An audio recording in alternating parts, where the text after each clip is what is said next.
Ladies and gentlemen, we're certainly glad to be here tonight. Welcome to the Moon Men Podcast. Don't be afraid.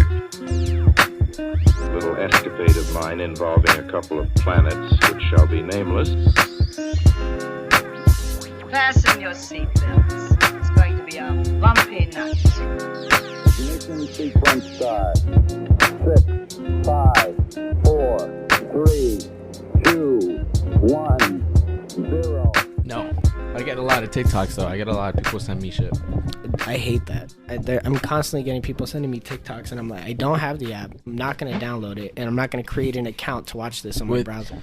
With me, it's like, it takes me a while to get to it because we're always moving and on the go and shit. But like, once I actually get the chance to watch the videos, bro, it's funny because like I'll be driving like 6-7 hours, and then I'll see a notification on my phone, and then I'll get another notification like 30 minutes later from like the same friend or a different friend, and I'm like, damn, these videos are just building up for me. I'm like, no, I have a friend who sends me TikToks like 9 times a day, and so I've never watched a single one. I don't care if he hears this. I've never watched a single one, and yet daily he still sends me 9 to 10 new TikToks.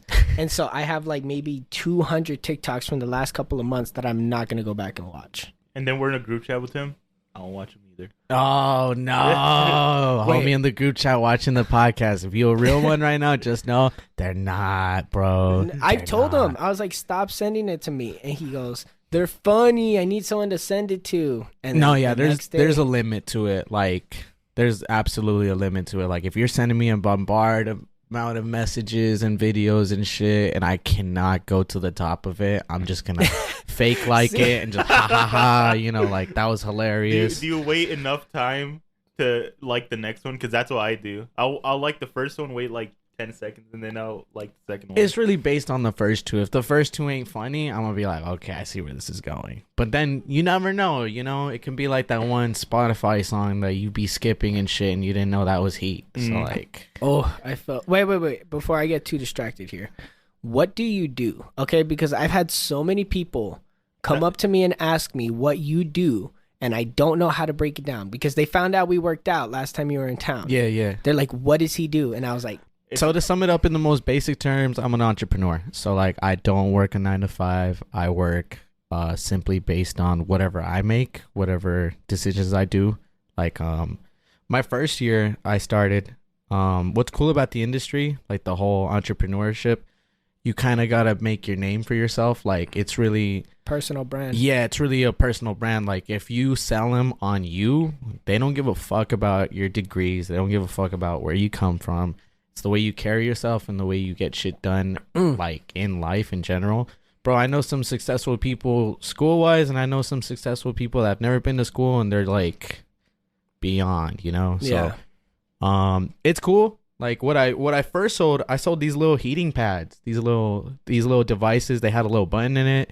You click it, they warmed up for like half an hour to an hour, and then you could reuse it. So like how it was called, the warm pocket or something? Yeah, it was some shit like that. It was cool, but it was like I didn't really I didn't like selling that to an extent because I would have to talk to old heads a lot. You know, I wanted to sell something or do something that I could relate to basically. Yeah, so like over the years I just been getting my name known with multiple companies, and like with confidence, like if I wanted to leave what I'm currently doing right now and join somewhere else, I could. And I ended up doing that. Like I spent time in like Tennessee for like a year and a half straight. Oh wow. Whole different lifestyle, living there for like a year and a half, working Monday through Sunday practically. And if I wasn't working, I'm driving to the next spot that I'm working to. So it's fun, you know, the whole moving aspect, because we're not in Tucson all the time. We're moving in different spots. Like I've been to, like in the US, like I've been to every single state except like 5. Like Except 5. I haven't been Alaska and I haven't been to Hawaii. North, South Dakota. I haven't been to Hawaii, Alaska, and Rhode Island, I believe. Oh, okay. You have to go to Alaska because you have to see Jose. I know, dude. You'd be able to kick it with him. beautiful too, and like. So have you worked with known companies like fucking Apple, Nike?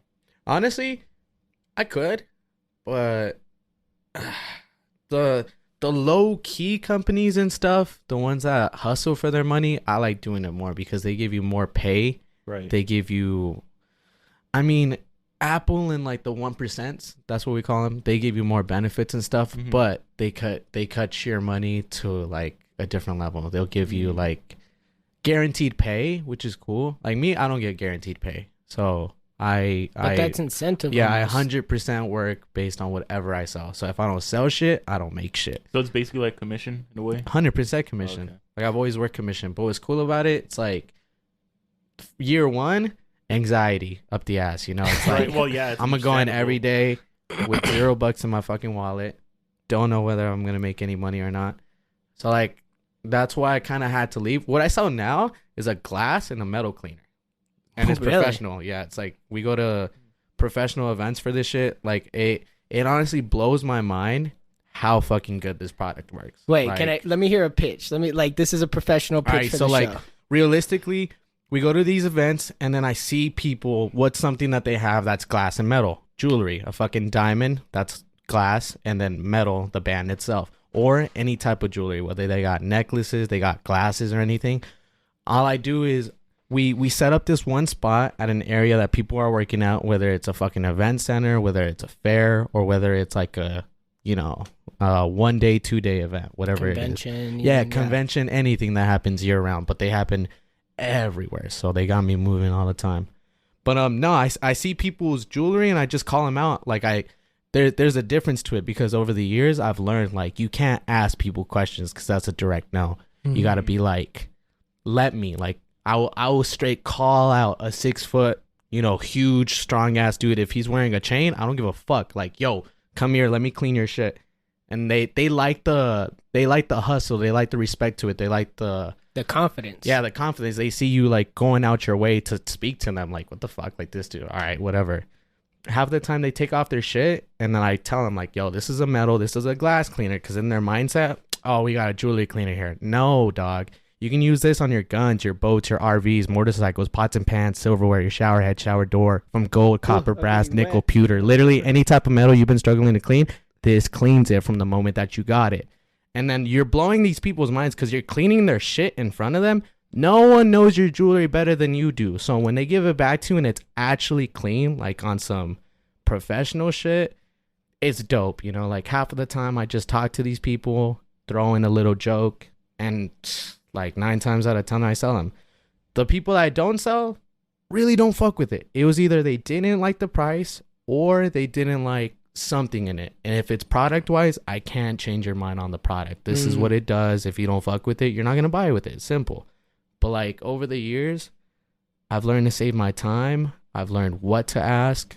I have a thing in my pitch where it's called qualifying questions, where if I ask you a question and you don't qualify in that question, meaning you don't give me a correct answer or the answer I want to hear, I'll cut you off. I'll cut the time quick because while there's people, there's people passing by right there. Respectfully, like I'm still gonna clean your shit, but I'm not gonna give you the whole, the pitch. rundown. Exactly, like the whole pitch and everything.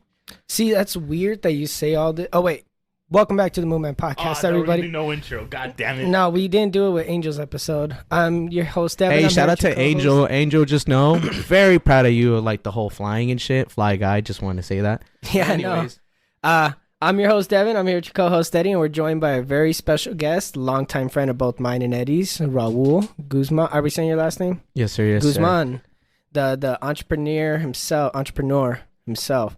But it's weird that you say all this, right? Because I've over the last couple of years, I've really been working on just my social skills and my confidence levels and all that. And some of the practices that you're doing on a professional level, I've been doing in smaller ways on a social level, right?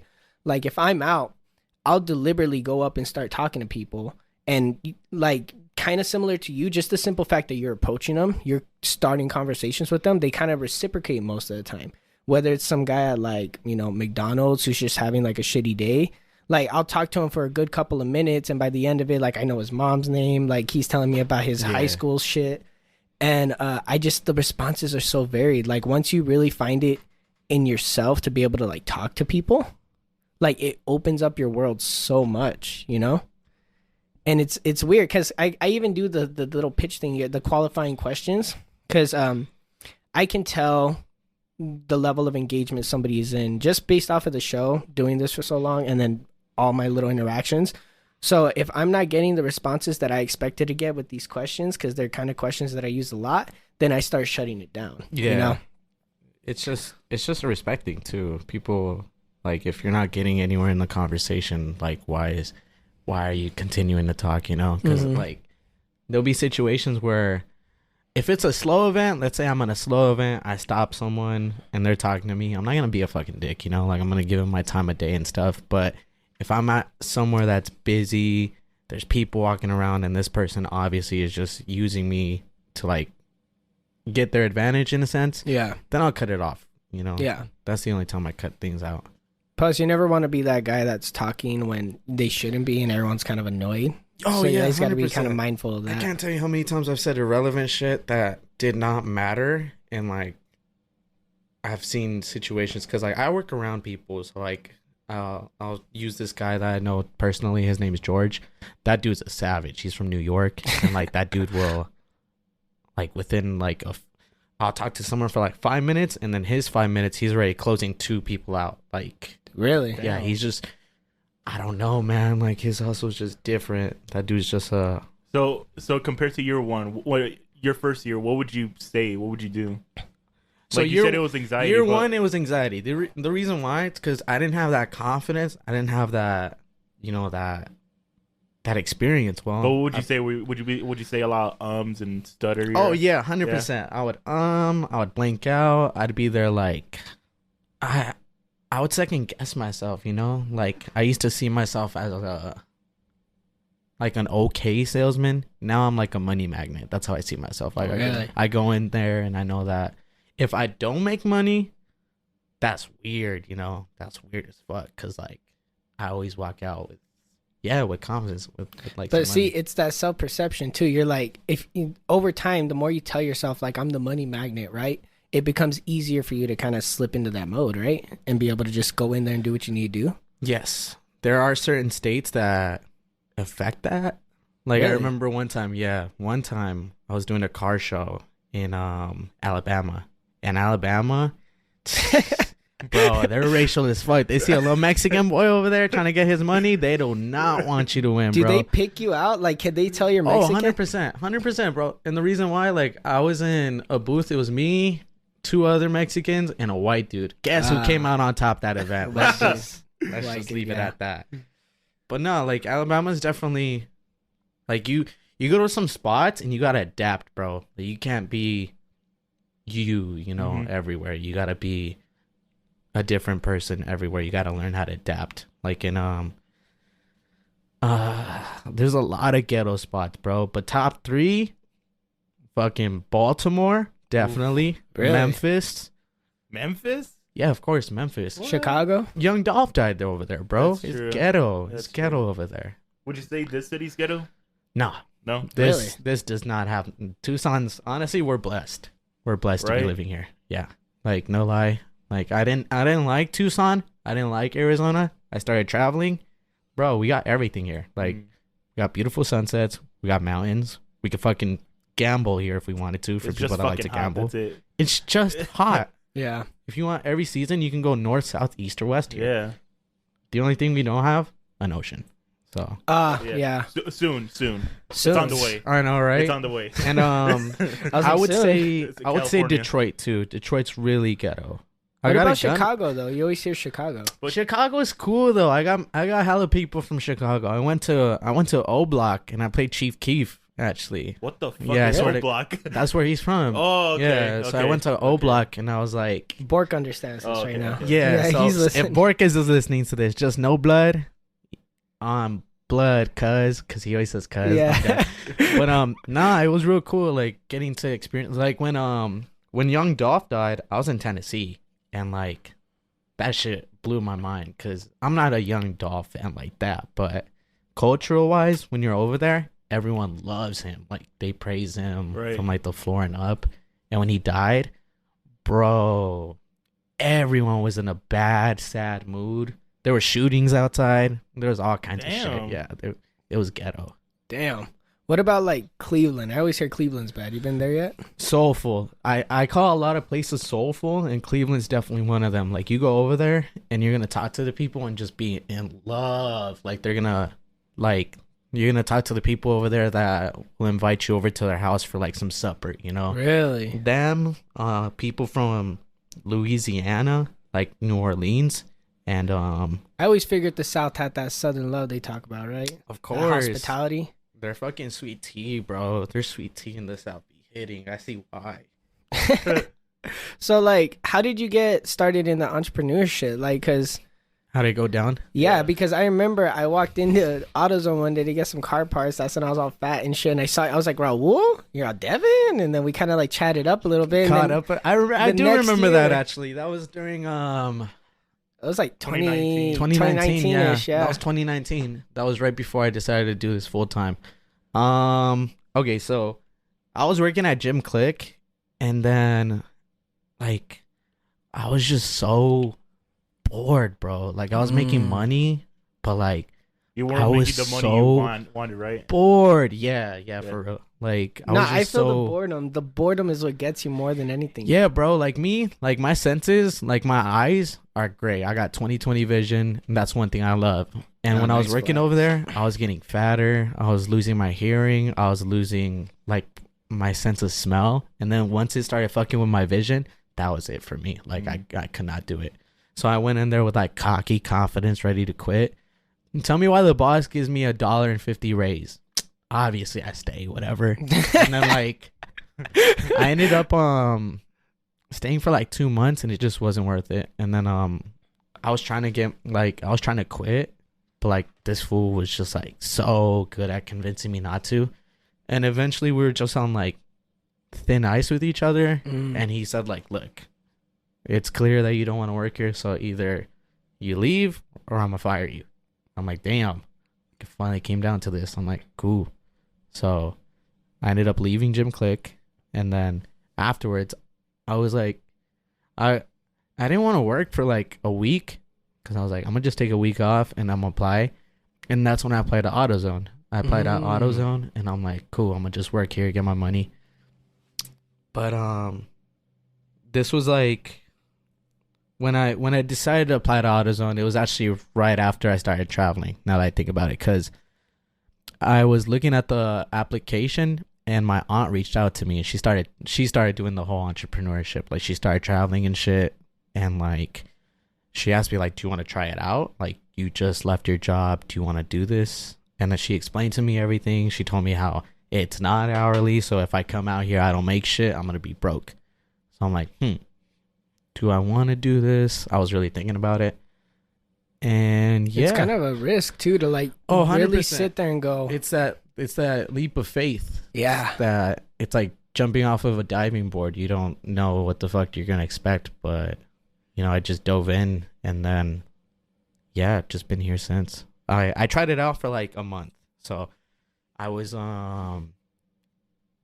a relationship at the time too with like Leo and shit. That's when I was with Leo.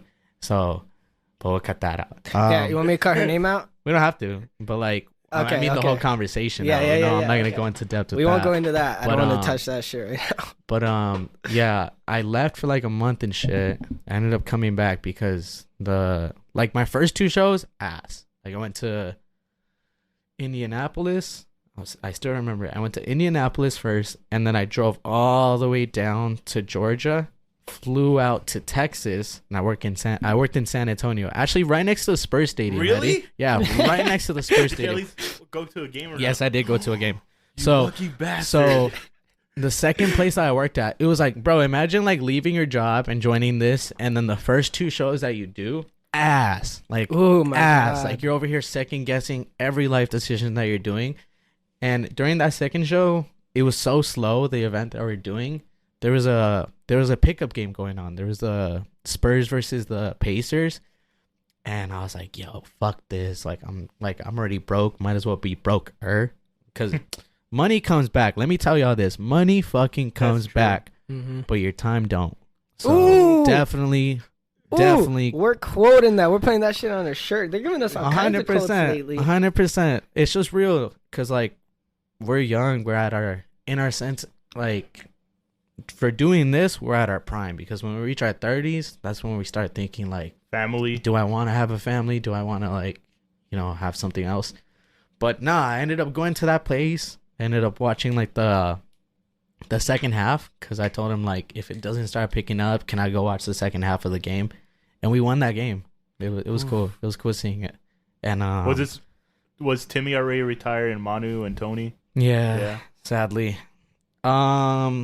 Tony wasn't. Oh, he was with the Hornets, right? Yeah, Tony wasn't. Tony was with the Hornets at the time, so I was kind of salty. But the stadium, bro, definitely a vibe. Like, if you ever get the chance to go, definitely go. I want to go. That's one thing I want to do. What was cool, too, was I went during the second half, and there were free...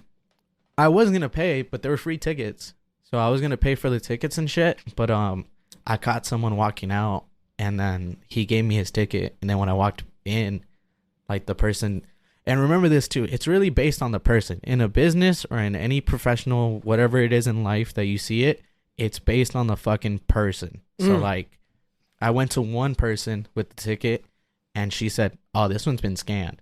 Went to another person, same thing, domino effect. This one's been scanned. By, like, the fourth person, because I was so eager to get in, this dude saw me, and he's like... he said the same thing. He's like, it's been scanned. And then I told him, like, oh, I was just going to my car. Bullshit, He's like, all right, go ahead. He let me in.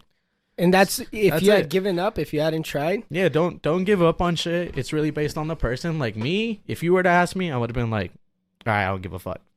Going.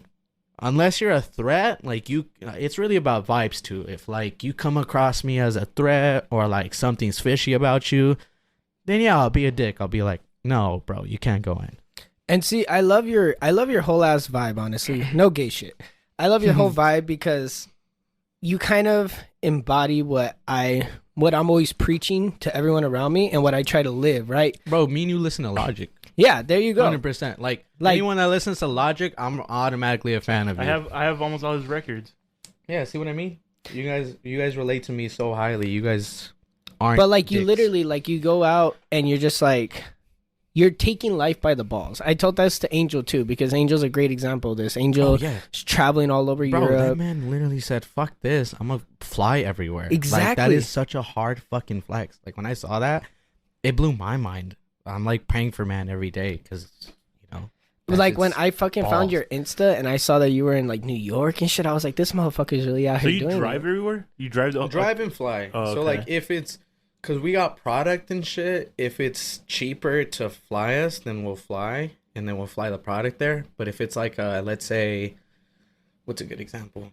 Ohio and Indiana. They're like, Texas and Arizona to us. So if we're in Indiana and they want us to drive to Ohio and it's only like 6 hours, then we'll do that. Like that's... If it's 3 people, 2, 2, 2. Or if it's 2 people, 3, 3. I personally, if I had to choose though, I like driving. Just really? Like flying, it's cool, but you don't get to see everything, right? Nah, you don't. You're in the air, and then like you're just stuck in like in the air for such a long time around like a lot of people, and sometimes you'll be in a situation like me.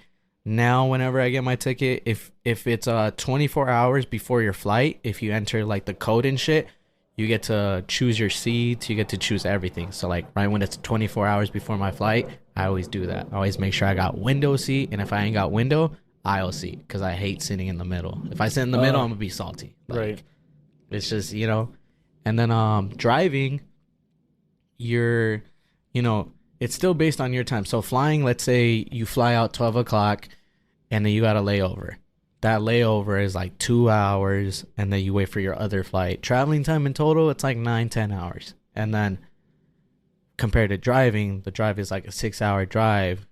Yeah, you're making stops. You're the one doing the driving, but you're listening to your music. You're stopping at your own time. That's true. If you smoke, like if you're people that like to smoke cigarettes or weed, you could pull over and smoke. You can, do anything. But like in a plane... Also, in a plane, anyone that flies, they don't give a fuck unless you got a weapon in your suitcase. I want to clarify that right now. Or any type of liquid over 2 ounces. Oh my god, I hate that shit so much. Yeah, the fucking liquid shit. That's it. Like, if you ain't got liquid and if you ain't got something sharp or weaponized, you're good. Like me, I smoke. So, like, I smoke carts and I smoke weed and shit. And, like, I'll say it straight up. Like, I will go through TSA with my pen in my pocket, not giving a fuck. Like, I will be high on these planes. Really? Swear to God. Yeah. I thought about taking it. Like, when I went to Vegas, I had my pen and I was like, should I take it? Are they Take gonna it, stop me? but unscrew it. So, Unscrew it. Yeah, if it's literally in your pocket, you can put it in your bag that you're taking. Like, I have a personal bag that I carry everywhere, like an Adidas bag, and I put it in there all the time. And then, like, when I cross through, they really do not care. Really? Like, I kind of noticed it with like the puff bars and shit because I had like one of those elf bars. I love those. Because they'll think it's that. They'll think it's a little vape and stuff. So unless you're literally traveling with a weapon or something, they're not gonna pull your bag over. So, like, I've had so many people ask me, like, yo, like, I see you smoking on the plane, I see you doing this and that, how do you do that? I just do it, like Nike. I don't know. Like, Just do it. you're You're better off trying. It'll take like, if you guys are gonna try, take like a cart that's almost dead, right? 100%. And yeah, then that's that what way, I if they do. take it, you know, it's not even a loss at that point. It's really not a loss. You lost your pen and then you lost that. One time I was in Texas and they pulled my bag over and, like, I had hella shit in there, bro. I had hella shit in there. I was actually worried because I rolled up and this was back when I smoked weed. I don't smoke weed anymore. I smoke more wax, if I'm being honest. Like, Really? I'll smoke wax here and there, like a cart or a dab. But, like, weed, the only reason why I don't Dabs like are smoking weed, crazy. it's just because you smell, you reek, your eyes are red. Yeah, and that. then, like, I go to a lot of expensive events now, and, like, if I smell like weed, that's my job right there. Like, yeah. I still want to smoke, you know, so I'd rather go to a different approach and not smell. Like, I don't even have that desire to smoke weed anymore. Like, I'll hit my pen, like, here and there. Like, I'll hit it if I'm ever wanting to. Like, I'll probably hit it right now in the podcast if that's cool with you, Eddie. It's fine. My mom is Mexican. She's gonna kill me. Okay. Did you want to go outside real quick? I'm dead as fuck. No, like, legit. No, I know. I know, 100%. I feel it. But yeah, that's one thing people gotta know too. Because people ask me that question, and I'm like, yes, you can totally do that unless you're a threat, you know. So, Like, okay, so I know it's not legal everywhere, right? But do you ever find it like a problem? Like, let's just say you're in Alabama or something. I don't know what it's like over there, but like, do you ever find it a problem to like try to get weed or smoke, like when you're out in all these different states? yeah, I remember one time when I was like 20. Yeah, I was like 20. I couldn't go into a dispensary or anything. I was in Oklahoma, and Oklahoma got dispensaries everywhere, but you gotta have a card for it. I don't have a card, so at the time I was just like going everywhere trying to be like that, trying to do the whole it depends on the person, but in that situation that person will get fired, so like majority of the time it wasn't gonna work. So I kind of just I don't know, I just thought real for a second. Like, I was at this one dispensary, across from it was a Family Dollar, ghetto as fuck. I'm like, I'm gonna wait at this Family Dollar for like 10 minutes. I'm gonna ask people if they got any weed. First person I asked fucking sold me weed. Literally. First fucking person I asked, he sold me weed. He's like, yeah, I got in my car. You want some? And then, That's crazy. yeah. One time in Ohio, I was gonna drive to, where was it? Connecticut. I was driving to Connecticut, okay? Okay. And I fucking hate Connecticut. why? Because That's such a random no, statement. I do, because It really is. working at Nike, I had to talk to a lot of people, and a lot of people from Connecticut specifically, right? I fucking hate everybody from Connecticut. I don't care at me. Yeah, your state's stupid.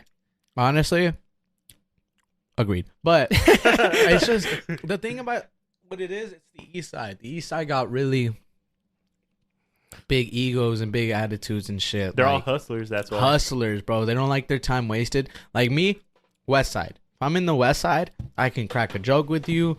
I can fucking talk with you. We'll chop it up. You know, you'll buy something, whatever.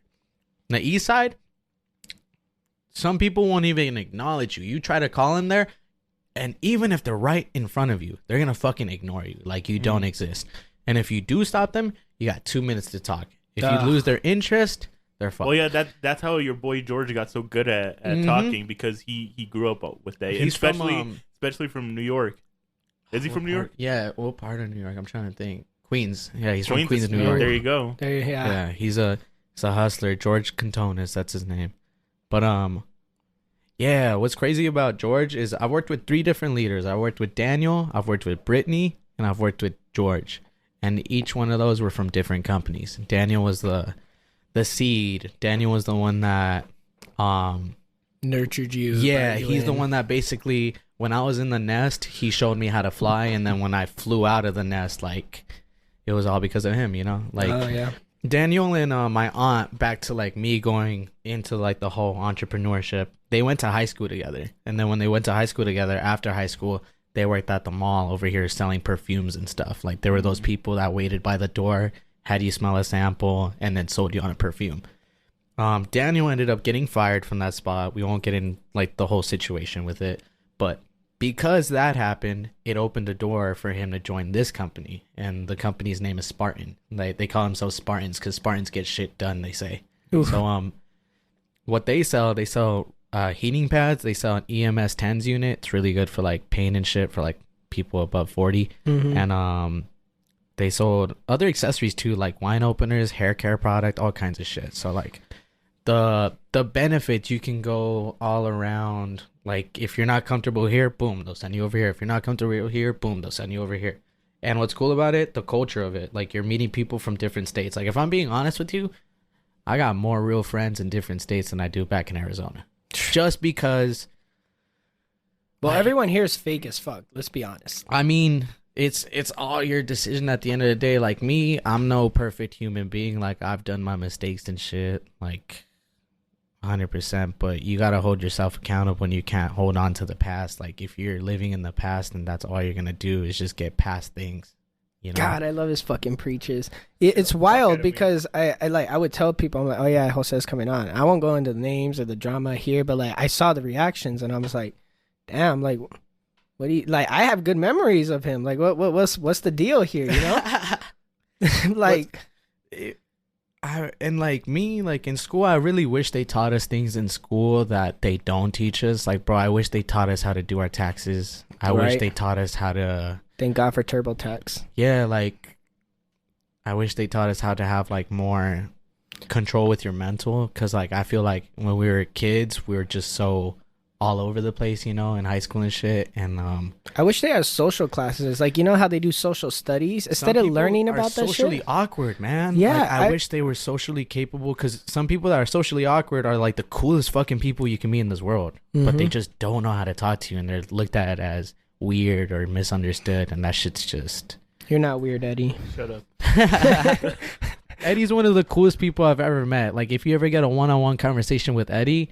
But the only difference between Eddie and I, like me and you, is Eddie doesn't like to show himself to just anyone, because you want to be comfortable with that person. You want to know whether you want to give them your time or give them the type of person you are, which ain't wrong at all. Like, I see that from many people all the time. It's just really like me. Despite the fact I'm extroverted all the time at work, I prefer to be introverted. Like, when I'm home, don't bug me. Like, I'm here like, this is different. Like, the podcast, I wanted to be in this podcast. This is something like I've been like, fuck, if they ever ask me, like, dude, I thought about it. Like, you're one of those people. I was telling Angel, we have a few people that we like been scanning from afar, and I was always like, maybe. I was like, I don't even know if he do it, and I was like, no, well, let me think about it. And 100%. Then you're in town. I was like, let's fucking do it. Fuck it. Yeah, you hit me up, and then what's funny is like whenever I'm in town, I got like 2 days.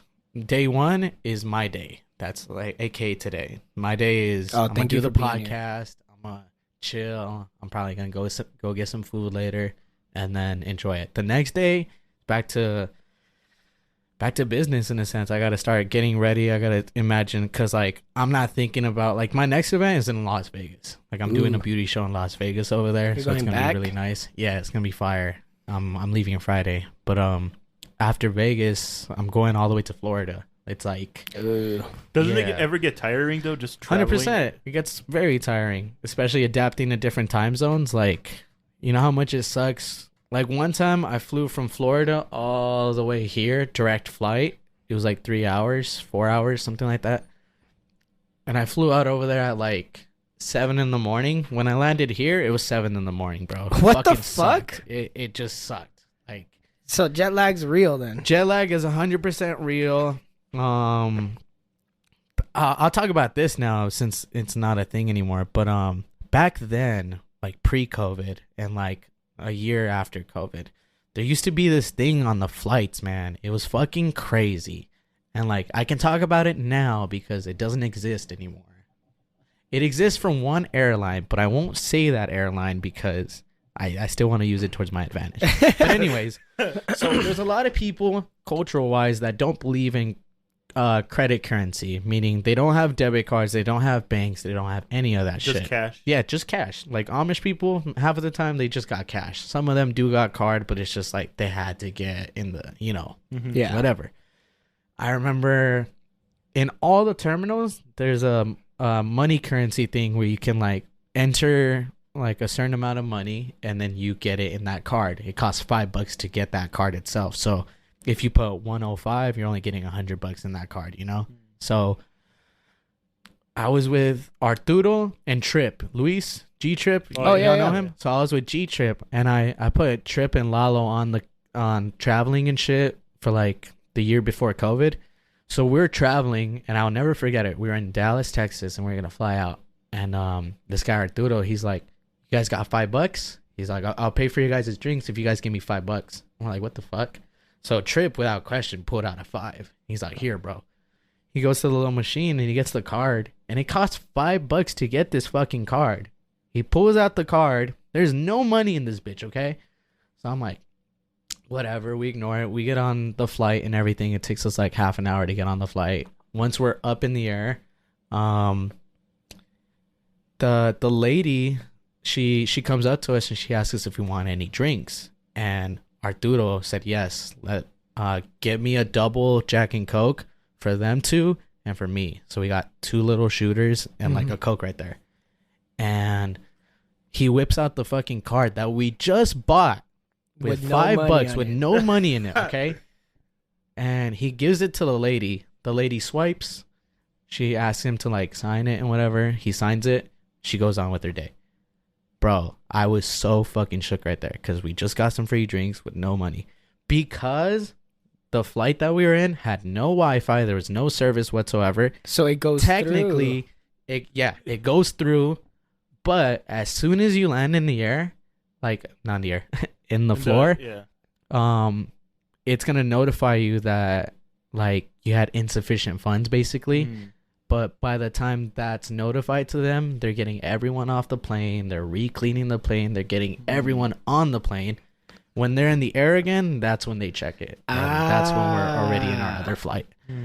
So like, So that's a way for you to get like free drinks and shit, right? yes, but they just stopped this like in the beginning of the year. So they I wonder knew- why. Oh, I know, right? They knew a lot of people were doing this trick and shit. So like, yeah, like for like 2 years straight, I would get nothing but free drinks at like these spots and shit. And like, I would be fucked up on a plane, bro. Like me, my shot tolerance, it takes like 5 shots for me, 6 to like Really get you really there. start. All right, like I'm feeling it now.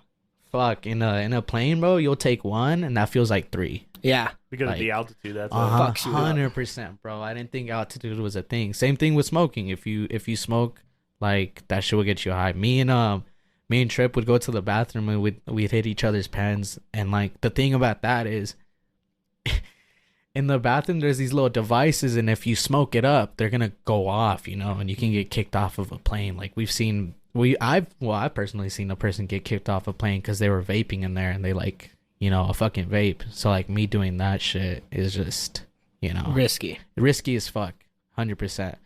But I won't lie and say that I haven't done it. I mean, you have to, right? I've 100%. Because one, like, I was just curious, and then the other side of me was fiending in a sense too. I'm like, what the fuck? I want to smoke. I want to feel high. I want to do this. So, yeah, I just did it straight up. I feel like I do dumb things like that just for the experience, for the You have to. story. You have to. Like, I might get caught and thrown off the plane, but if I don't, that's a story right there. You know what I mean? Like, if I don't, It's funny too, cause like I'll go back to my seat and everyone's just normal. You know, there's some people asleep, and then like I'll go back to my seat just faded, just high as fuck. Then lady will come up to me, "You want something to drink?" I'll be like, "Yeah, let me get water." Just something like cotton mouth up the ass. and then like the turbulence hits and you're all, whoa, whoa. Oh, big time. I don't really like to fly. Like I get anxiety while flying, because I almost died on a flight. What? Yeah, I swear. The fuck happened on that flight? It was just bad, bro. Like, it was just bad turbulence. I was flying from Chicago to Florida, and, well, it was to Atlanta, but we landed in Florida for an emergency landing. So, yeah, we were flying and shit, and it depends on the airline. Some airlines give you a seat, and you have to sit there, and some airlines are based on groups. So, group 1, group 2, so on and so forth. And depending on what group you're on, you get to choose whatever seat you want. Yeah. When I was flying with Southwest, that's what they do. They do groups, and I was group 3. And like I see all these people get on, and then by group 3, like majority of the front seats are taken. So like me, I have a luggage under the plane. Unless I only got a carry-on, like something that I'm holding with me, I don't give a fuck to sit all the way in the back, honestly. Like I really don't, because everyone's going to be waiting for their bags by the time they get off. Like, they're going to get everyone off this flight, and you're still going to be waiting for your bag. Like, so. Yeah, that's true. My biggest pet peeve is, like, as soon as we land, I see people just standing up and just waiting. Like, one time they have their bag and shit. They're just like, it's like. One time they weren't even ready to open the doors, and we were waiting there for, like, 15 minutes, and people were just standing. I'm like, bro, sit the fuck down. Like, the doors aren't open. Anyways, but when I was on this flight, it was like I chose to sit all the way in the back, you know, sat right in the middle to sleep, because it was like 6 a.m. It was like hella early, and like all I wanted to do was sleep. And I sat right in the middle with an open ass seatbelt, and I laid down. There was 3 open seats right there, and I just laid. And I don't usually sleep until the flight takes off and we're in the air for a little bit. So like I started falling asleep once we reached like an altitude where people can go to the bathroom. If they wanted to unbuckle, they could, you know, stuff like that. So I fall asleep, bro, on some, like, I'm a light sleeper. Like, I can wake up real easily. So like I remember making my playlist for my music. Y'all know when you make your playlist, when you want a certain song here and there. So it looks a certain way too. Yeah. So I'm making this playlist. I'm like, okay, I want to hear this song, then this song, and then I want to like whatever, so on and so forth. So I lock my phone. I'm going to bed and shit. And then like I would say like 5-6 songs pass by, you know. So I'm asleep like maybe 15-20 minutes. Bro, the way I woke up was on some Exorcist shit. So you know how in The Exorcist where that bitch is floating in the air, but like so natural, like asleep in the air. The only thing holding me in place was my seatbelt that I left hella loose. Like it was holding me by my chest. And I'm just floating in the air completely, just asleep. I opened my eyes for like 1 second. I looked to my left, and the only thing I remember was this lady's hair, like up in the air, you know, like with me. And then out of nowhere, when I'm processing this, because I'm still tired, you know, I'm still sleeping. Boom! We fucking, like, my back hits the fucking plane. And then I'm like, what the fuck? I relaunch up to the air again, like The Exorcist. And now I'm seeing not the gas mask, the mask falling down. There's papers. There's some open doors for, like, some luggage, like, on some Final Destination shit. Wait, so you guys were in the air, and then what? The plane started falling like that? They and get then struck by lightning or something? The plane just started going through a bunch of turbulence because there was 6 people trying to land in Atlanta all at the same time. And it was basically like all these planes were going in a huge circle, bro. Oh, okay. Like they were all trying to decide like who's going to land first. This and that. They're all trying to like, but in the meantime of this, fuck the fucking pilot of that fucking flight, because I'll be on hundreds of flights, bro, and I'll get the same announcement. Bing, We're coming to a little turbulence right now. Please That's pretty fasten your seatbelts. In about 10-15 minutes, we'll come back to you. And then they let you know, some reassurance, whatever. This fucking bitch-ass pilot didn't tell us shit. He didn't tell us shit. He didn't tell us we're going to go through some turbulence. We're going to go through nothing, you know? So we're going through like this crazy amount of turbulence, bro. Like on some movie shit. Like I thought I was going to die. Like I connected to the Wi-Fi because they give you like 30 minutes of free Wi-Fi or like an hour depending on the flight. If you're T-Mobile, you get free Wi-Fi. So shout out T-Mobile. Fuck. I know, right? Fuck T-Mobile. But I was on the Wi-Fi and shit. I swear to God, I connected on my Wi-Fi. I texted my family group chat on WhatsApp, and I put WhatsApp. Yeah, I swear to God, I just put I love you guys, my Mexicans. I just put that's it. I'm like, hey, I love you guys. I didn't even put like, yo, I'm about to fucking die. None of that. I didn't want to freak my family out, so all I said was, I love you guys, and that's it. Damn. Yeah, I was. No lie, bro. I was ready to fucking die. Like I was ready to just like. I mean, what do you do? Like you have nothing. I but couldn't to do accept shit. it. Like I was in a big ass scary roller coaster. And what's funny is like I adjusted my seatbelt. You know, like I was secured on my seat. But either way, I'm fucking You're dead. thousands of feet in the air. If this fucking plane's if it explodes, I'm dead right away. Or I'm dead on the impact of the floor. You know? So that turbulence was so bad that it was like causing you guys to like drop and jump pick up and yeah. down like Ugh, a mega no. drop, bro. It was fucking scary. Like That's what I was gonna say. When you woke up and you're fucking floating, right? Like, how do you not feel it in your stomach? Because it's such a unique feeling. Honestly, the only thing I didn't feel, I think it was because I was laying down.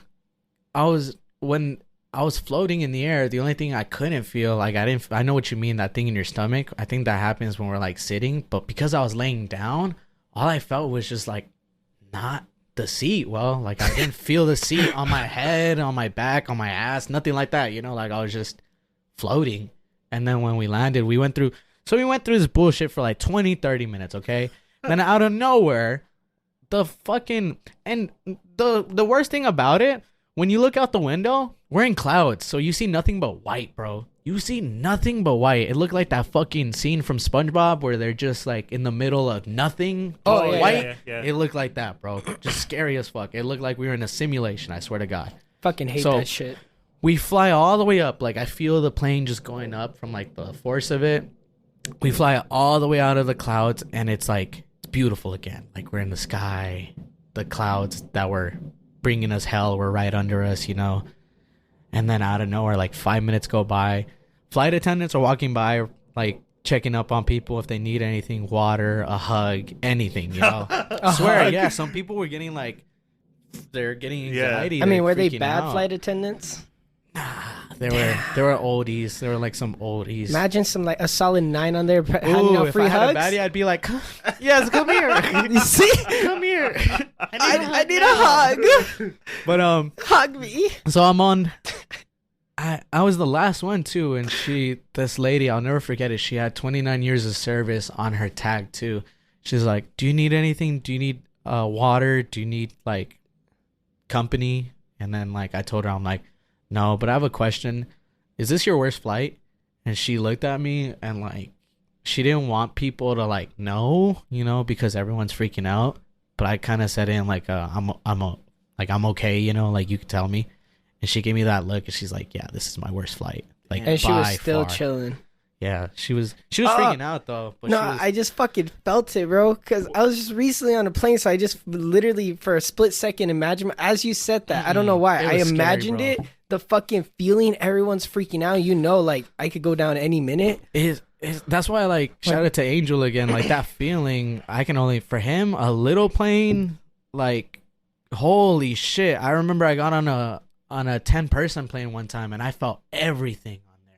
So I can only imagine Angel driving. Like Angel, you got some balls to steal, bro. I hope you know that. Fuck no, On man. God, because like me, if you were to take me on a flight, bro, I'd be pussy the entire time. I'd be there like, Angel, please don't do some crazy shit, and then you'd be having a blast. I bet. Start doing fucking loop-de-loops and shit. So after she told me that, she went to the back and whatever, and Shorty took a break. She was probably going through it too, you know.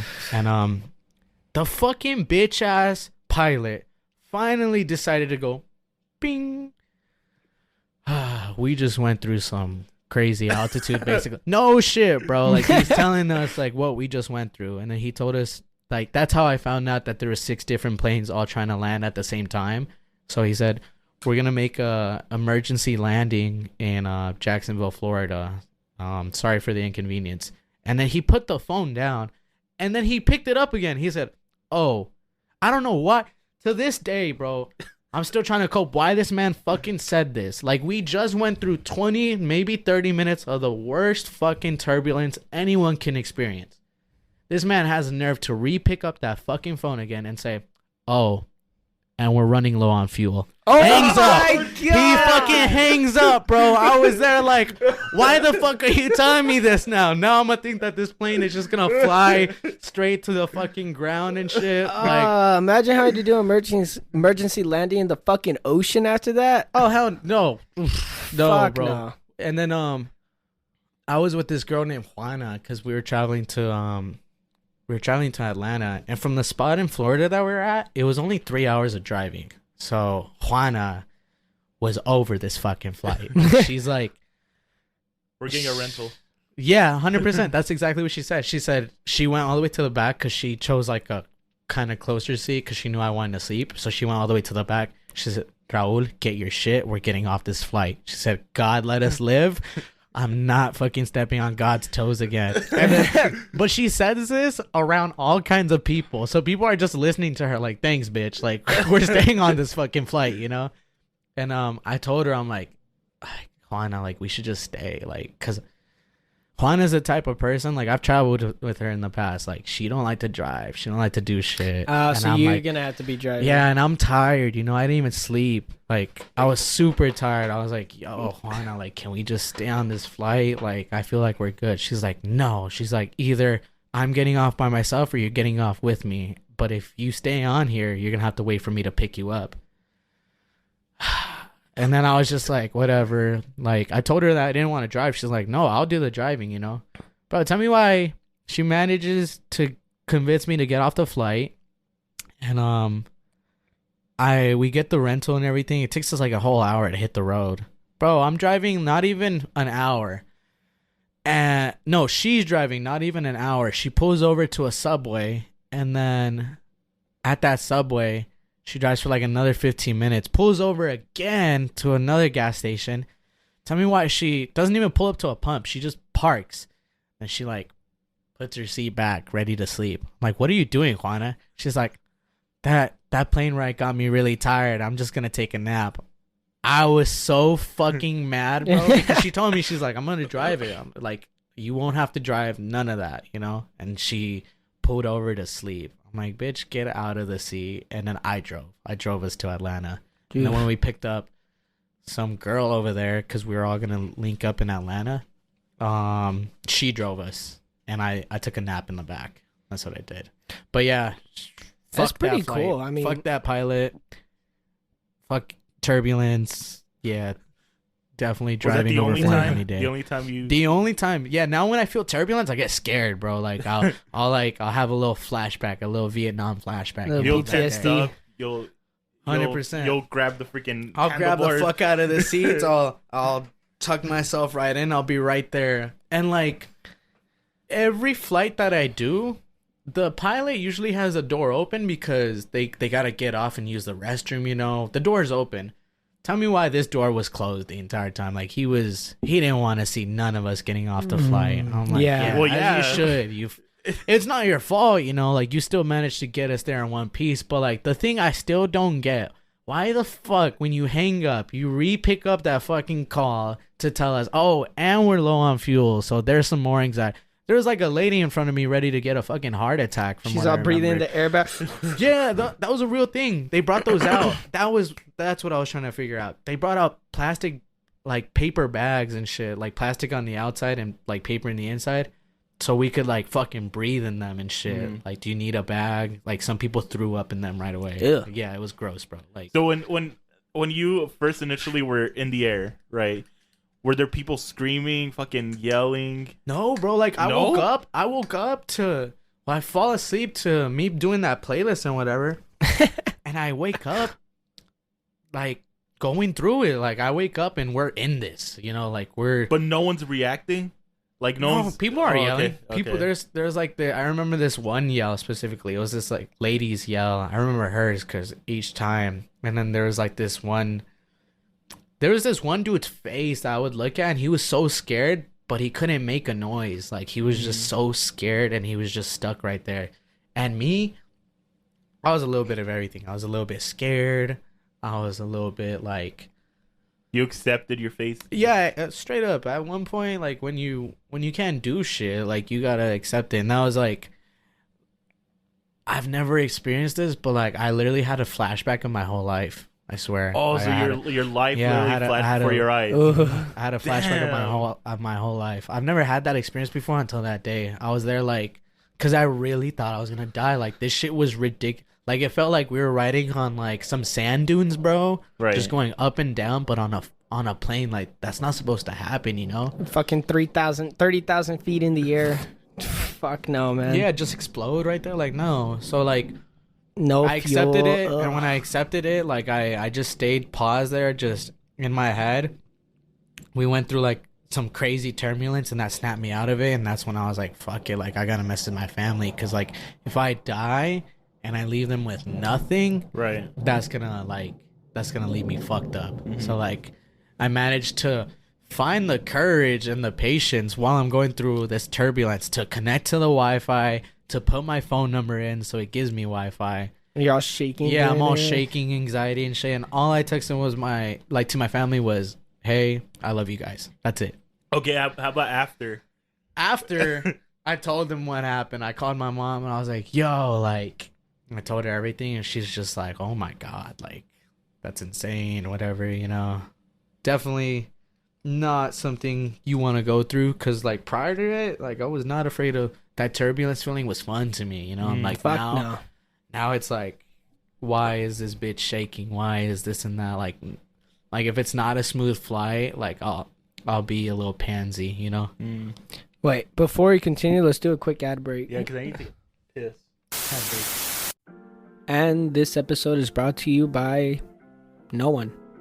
You guys are so amazing that I wanted to give you a little break from all the W ads and just say thank you. If it wasn't for your guys' continuous support, we would not be here today, and I do not want to understate that. Eddie and I really appreciate you guys tuning in every week and sticking with us on this wild ride. I only ask that you rate the show on whatever platform you're listening to. But aside from that, thank you again. Love you. The topic too. Oh, it's gonna go towards school. So, one, have you ever had sex at school? At school? No. Yeah, No. never. What Not about on a once. plane, the Mile High Club? No, not yet. Not yet. All right, well, I'm let me not ask you this. optimistic about it. Let me ask you this. What's the craziest place you've had sex? Craziest? Like in terms of riskiness, or just like, why are we doing this, or like danger level, like whatever. Not sex, but I got head at the beach. Really? Ooh. Like laying down like that, like on the sand? Yeah, it Really? was just Kids, definitely kids making a a vibe. fucking sand I was castle over literally. there. You know, there was some families like all around and stuff, but we were all the way in our own secluded spot. Like everyone would have to turn around and look away from the water. Oh, okay. And we were just like at a perfect spot. I'm fucked up. She's fucked up. It's a One thing fucking led to vibe though, another. right? Yeah, it was, and we weren't in the water either. It was definitely no sandy dick, whatever, none of that. No salty dick. Yeah, no salty spittoon, none of that. But sex, I'm pretty sure everyone's just done it like in a car or something, somewhere Yeah. public. Like I've never done it anywhere where it's like some super crazy, I guess you could say. I'm pretty sure everyone's done it outside of a bedroom before, and if you haven't, definitely that's something you should be considering at You least. should be adding some spice to your fucking chicken, you know what I'm saying? Like, definitely get out there, have some fun, man. Add some spice to your fucking chicken. Yeah, Making bro. them spicy. What's crazy about it too? At least try the floor or something. I don't know. Yeah, some of them.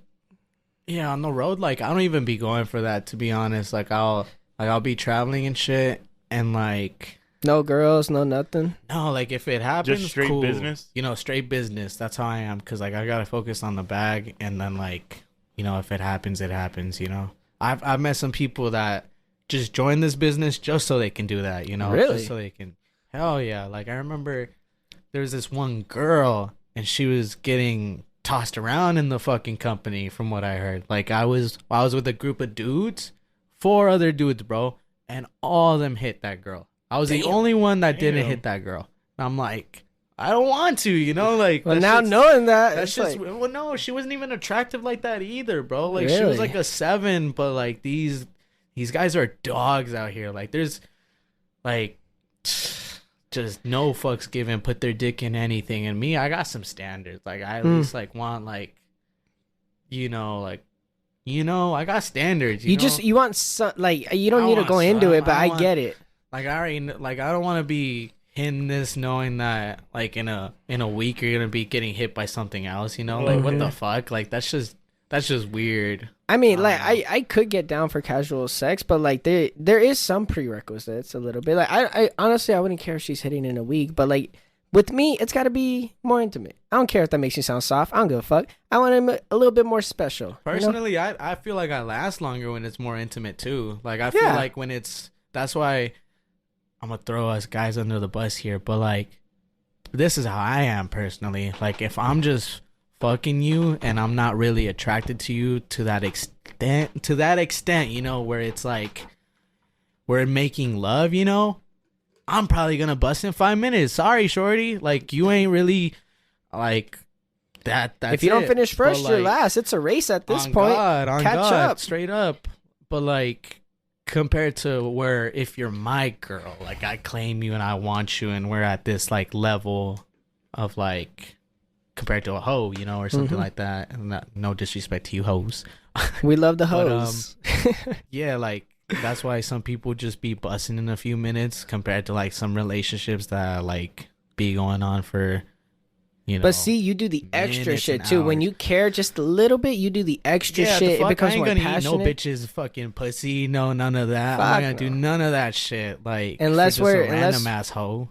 Unless we're like together, that's my bitch. Then It's dinner time, you baby. know I'm saying, but no, you can't just be doing that with anyone. And if that's your fetish, you know, you like doing that shit, then hey, Sure, you know, but just look be at some careful. hobbies. Just Get a be life. Careful. That's it. Go you buy know? a personality. If that's your fetish, like that's what you need to do every time. Like look into some therapy. Mhm. Like No, there's definitely some horn dogs though. I wouldn't consider myself one because I didn't go out of my way anytime, unless like the opportunity was obviously open and like you could do that. But even then, I wouldn't, because like it's just an awkward situation. Because like whenever we're traveling at these spots, they provide like I'm commission based and stuff, so they pay for my traveling. Oh, so really? it's convenient. Like all my flights, gas, anything is paid for. But anything not company related, therefore that like these guys would like spend $200 on a date. just like or, hundreds just to have sex for like 20, 30 minutes, you know? And I'm Yeah. like, and they don't even want to stay in that room, you know? Like they're just there just for the fuck of it, you know? Yeah. At least like I feel like if I would develop like long distance girlfriends across the country. Hoes like in different area codes. Yeah, That's there what you we go. call it. It's called having hoes in different area codes. And then like, but they're the hoes that you fuck with on a long term basis. So when you get back, you have a little history, and there's spice in the chicken. Now there's romance. I'm fucking dead spicing the chicken. Yeah, there you go. Like she's mad at you, so when you come back, you get that makeup sex, or you get that like I hate you sex, you know. And now it's spicy. Now she's pulling your hair. You know, things are being said that would make priests blush. Like, come on. When you first started, were you like that? Like What no? he just said, he didn't really go after it. No, but like when you first started, no. No, like I don't know, because also in the industry, a lot of people talk too. So like a lot of people just be talking to everyone. Like I found out about Shorty that took like 4 other guys' dicks right in front of me, you know, all at different times. You know, like I didn't want to be known as a hoe, you know. Like, Right. I like my name. I don't know. Like, But I no, feel in like- your industry, it makes sense because you're a personal brand. If it gets tarnished, like your sales drop. You know, it makes it harder for you to go to different companies. It is, and like everyone knows everyone in the industry too. Like we'll see people from like what's really cool and wholesome is like I'll do an event, and then like a whole year from now I'll redo that event, and I'll see the people that I saw from like a year ago at that state again. Yeah. And it's mind-boggling. Like it's like, damn, the world is really small. Like when I was in Tennessee, I was working at Opry Mills. It's a mall. Opry Mills, before it became a mall, used to be like a fairgrounds place, and it used to be where if you were country, you had to go through Opry Mills, the Grand Ole Opry. Yeah. So anyone from like Johnny Cash, Dolly Parton, all kinds of like country early folk went through that stage and shit. And I was working at the mall over there, and when I was working over there, I sold this guy on a EMS TENS machine. And if you don't know what that is, to sum it up in the most basic terms, it's a little medical device that helps your nerves and your muscles. Like It shocks you. well, it's yes, ours was 10% that. It was 90% EMS, meaning it's gonna stretch your muscles naturally. It's gonna help out with your nerves. The TENS machine only helps you like basically with like sciatica and just other shit. Like it didn't help with like people that needed stretching or like people that went through injuries and stuff. Like TENS and EMS, they're like very different. That's one thing that I'm thankful that I learned over the years. But I ended up selling this guy it, and then he bought it, whatever. He took his family on vacation again to Nashville, and he went up to me like a whole year later, and I was having a fucking rough day at work. Like nothing bad. Like I opened up, obviously. We call opening up like selling something. I opened up, but you know, I wasn't doing anything crazy. He went up to me and he's like, I don't know if you remember me, but he basically recapped my memory. He's like, you changed my life. I hope you know that. And then he walked off. Damn. But he gave me a hug. And then he walked off.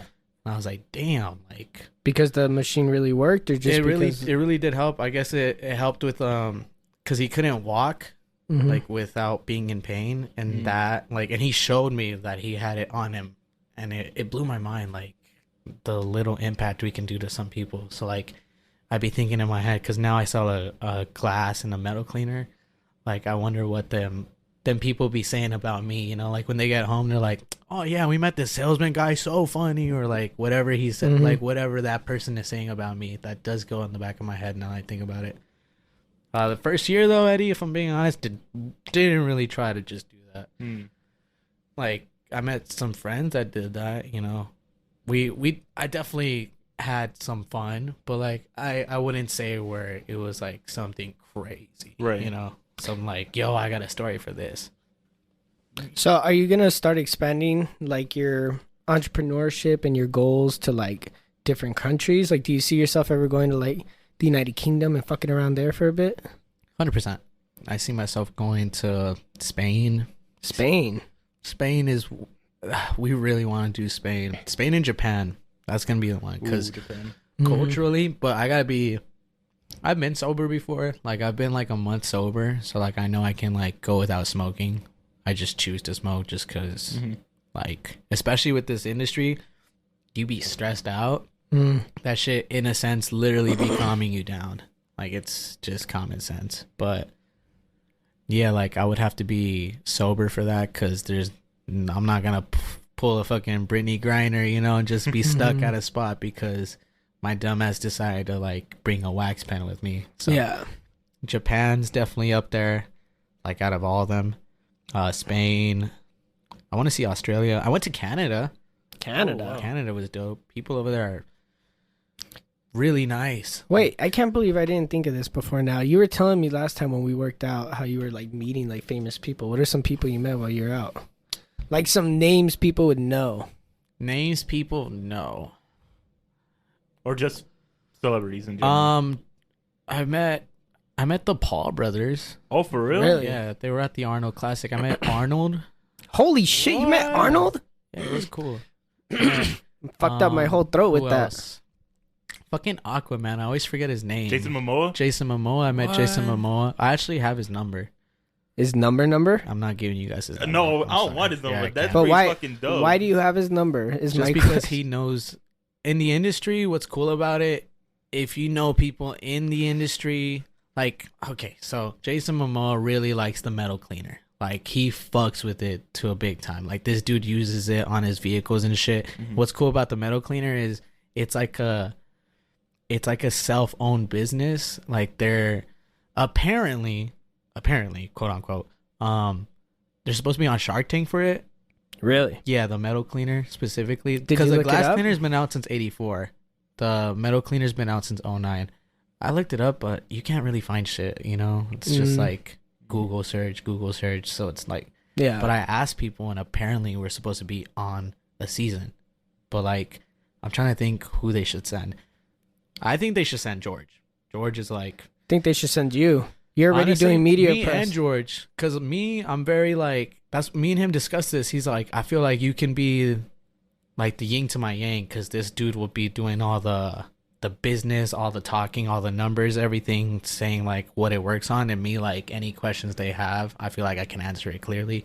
But and bring a personality to it in a sense. yeah, but Jason, we met him at this event. Well, by we, Naomi, and she originally didn't know who he was. That's why he stopped for her, because like celebrities love when you don't know them, because like it's their only chance to like feel normal.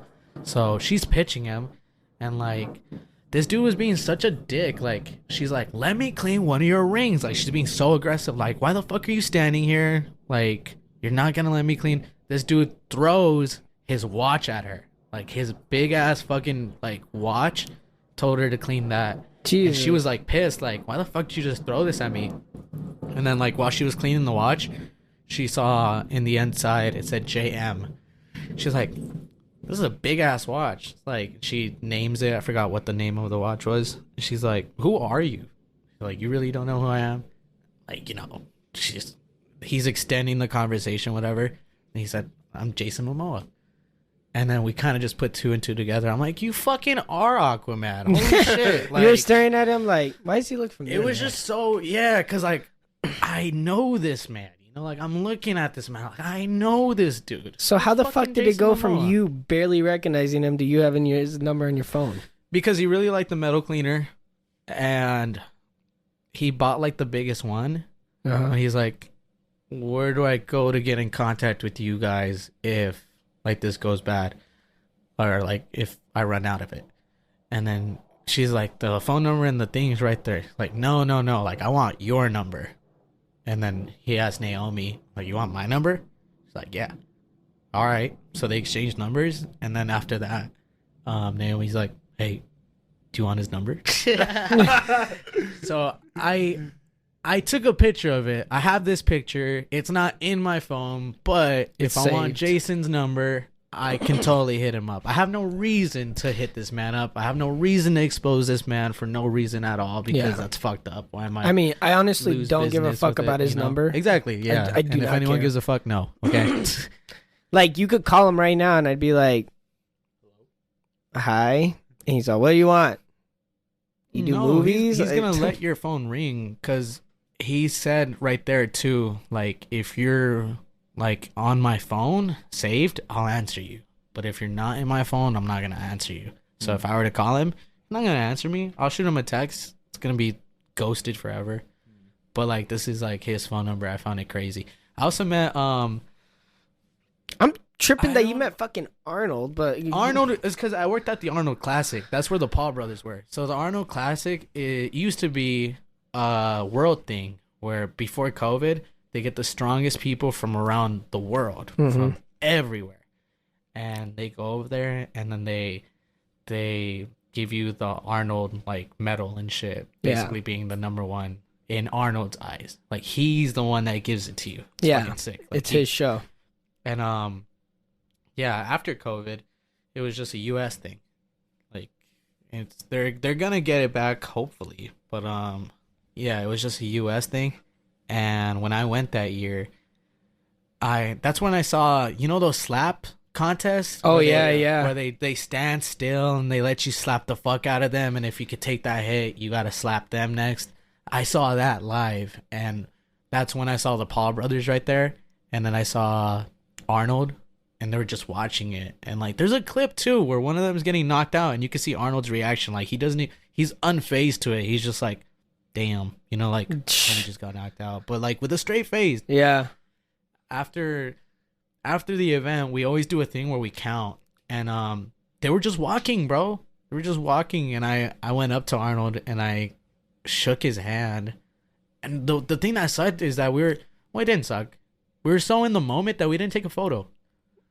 I would say that's better. Yeah. That's what we came to conclusion afterwards. Like, it was more genuine because we had like a normal conversation. We were like, they were talking to us like we were somebodies, like we weren't just like some followers or some fans that just freak out. We're just talking. We talk about that a lot, and we're like, it's better because you're addressing them like people. And you're not just busting out your phone like, let me just use you for clout. Like, it's we talked to Jake. Logan was on the phone. And all Jake's I asked cooler. Jake if he's really gonna box.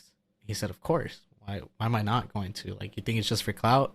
And I'm like, honestly, yeah. And then he's just like, he started laughing. He said, "Well, partially that, but no, I've always wanted to be a boxer since I was a kid. If you want me to really know." And then he's like, "You've seen Rocky, right?" And he went like that, and then, like, he said, "I grew up loving Rocky." And I'm like, "All right, cool." And then after that, he just like said like for us to have a good day and shit.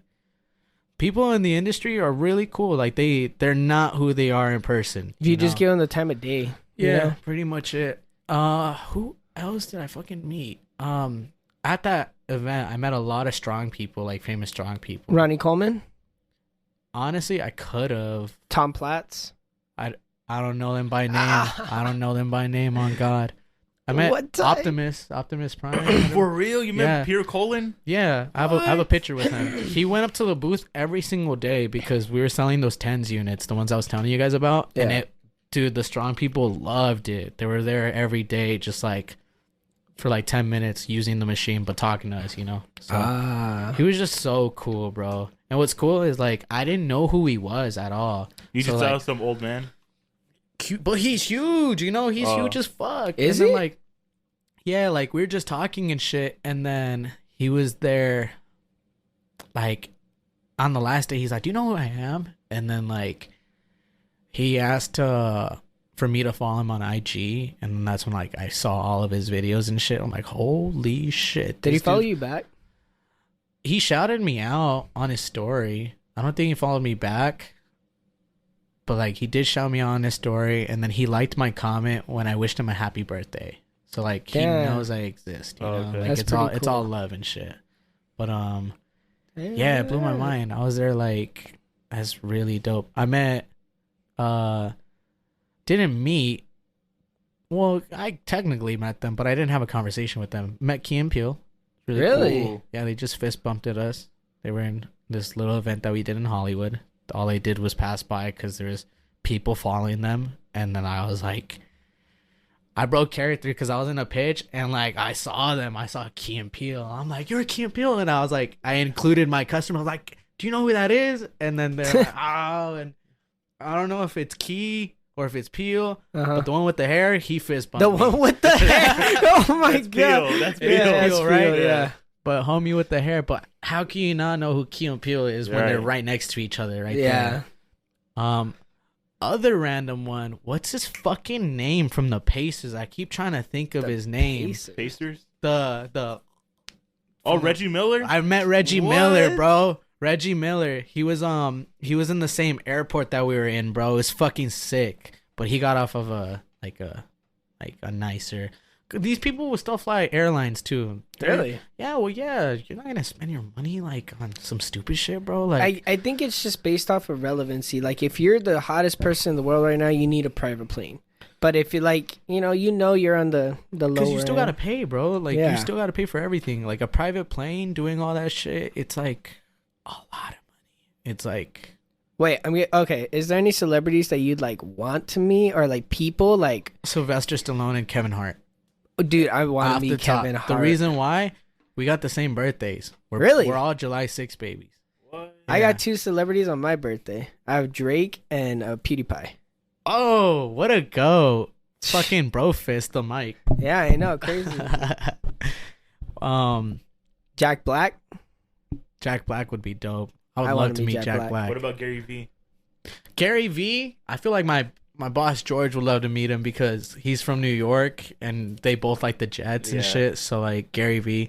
I saw a compilation video. It's like a 2-minute video where they get like, you know how they make you like whenever they make Biden or Trump say things like in song, you know, like when Right. they make them sing a song. Yeah, but that they did AI it with Gary shit. V, and it just made him sound so toxic, bro. It was so fucking hilarious. Like if I ever find that video, I'm gonna send it to y'all. But Okay, like what about someone like Andrew Tate? Because you guys are like similar industries. Like he's somewhat of an entrepreneur. He's been doing different business practices and shit. Like Andrew Tate's I don't really know that much about him if I'm being totally honest with you. Like he got charged. yeah, like he got I heard officially about- charged. Yeah, he got charged for rape and everything And too. then the 2 other chicks. 2 other chicks. Remember the 2 chicks that they used for to try to convict them the first time? The chicks No, denied. No? I didn't follow it. Oh like no, that. well No. there was 2 chicks. Yeah, apparently he raped like he had like a what is it, like a sexual A pyramid sex thing, some, like a, some shit like that. The same yeah. shit from the first time. Basically, homie's like a pedophile, rapist, whatever.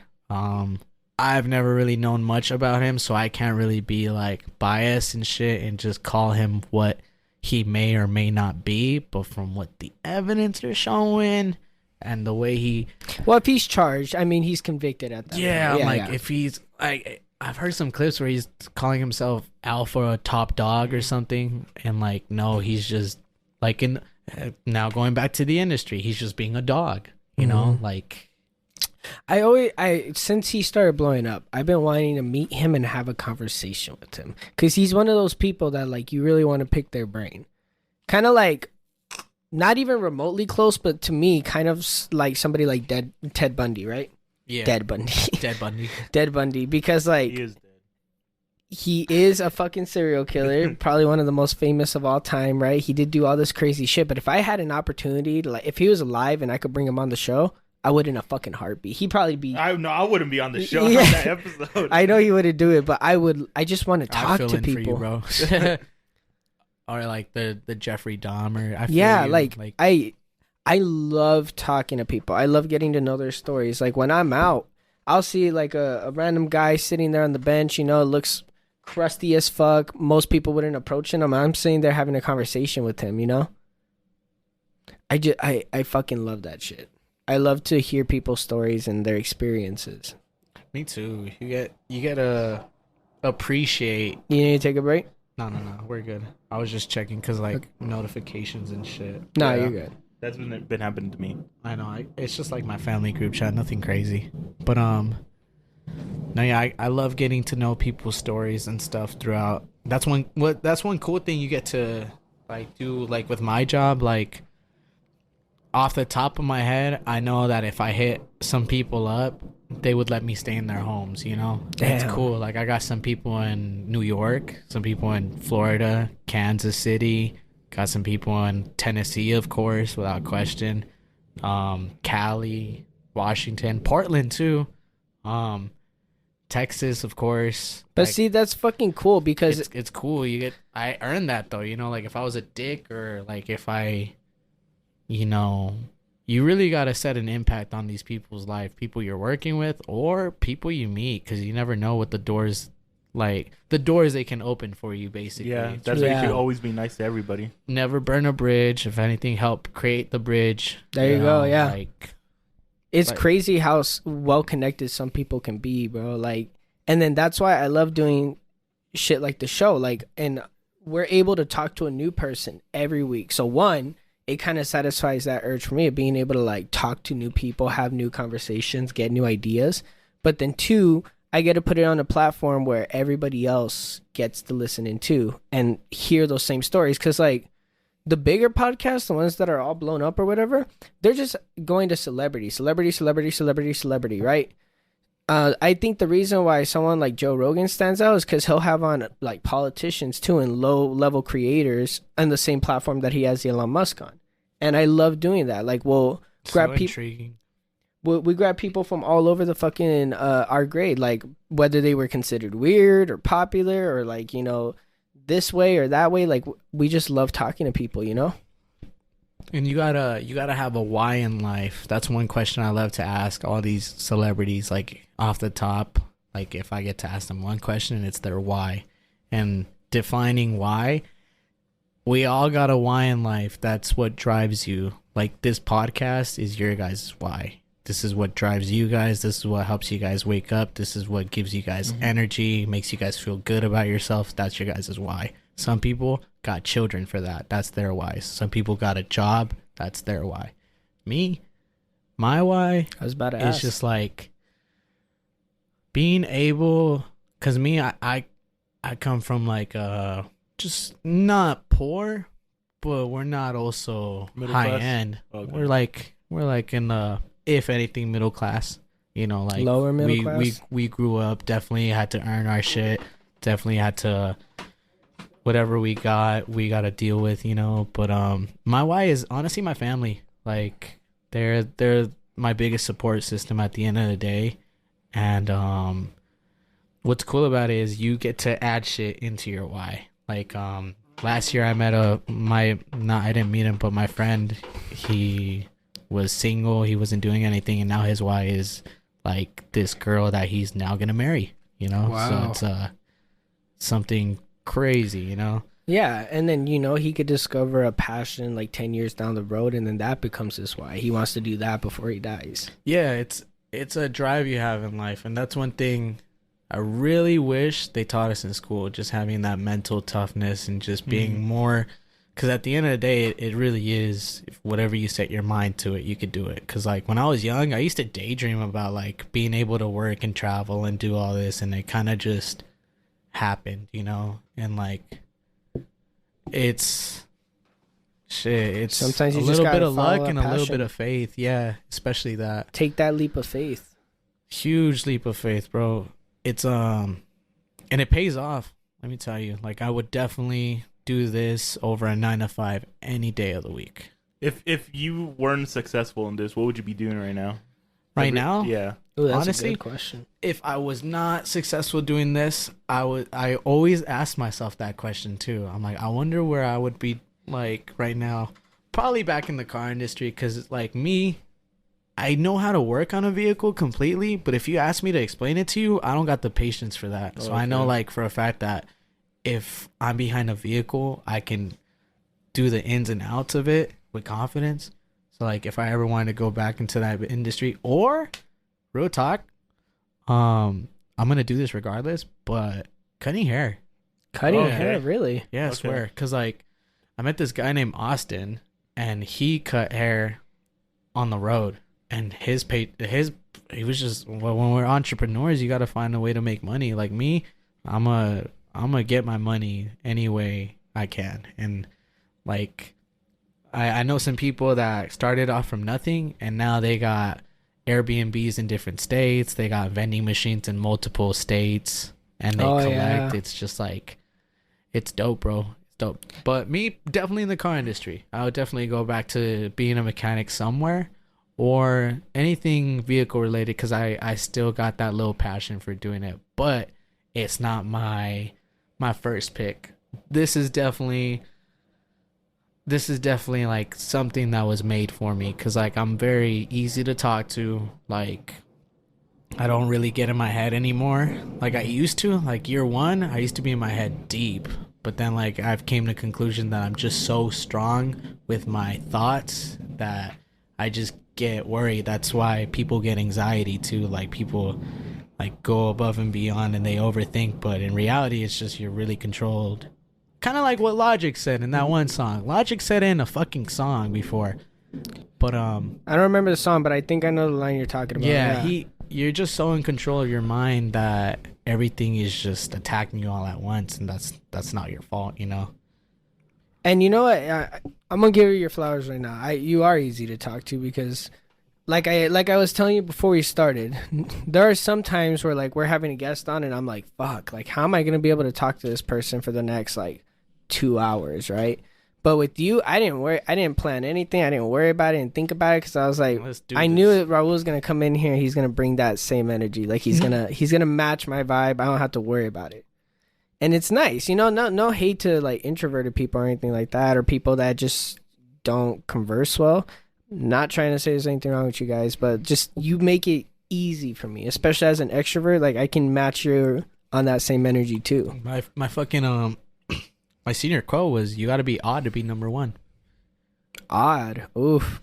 Yeah. I like that. I fucking like It's that. real. That's a Dr. Seuss quote. I thought that was the hardest fucking quote I've ever seen. That quote, and shout out to Genevieve. Hers was like a Winnie the Pooh one. That one got me emotional as fuck. She's like, it was something about, we didn't know we were making memories. We were just having fun. Oh. That hurt. I was like, damn. I was like, wow, that was. I need to frame that. Holy shit. That's a good one.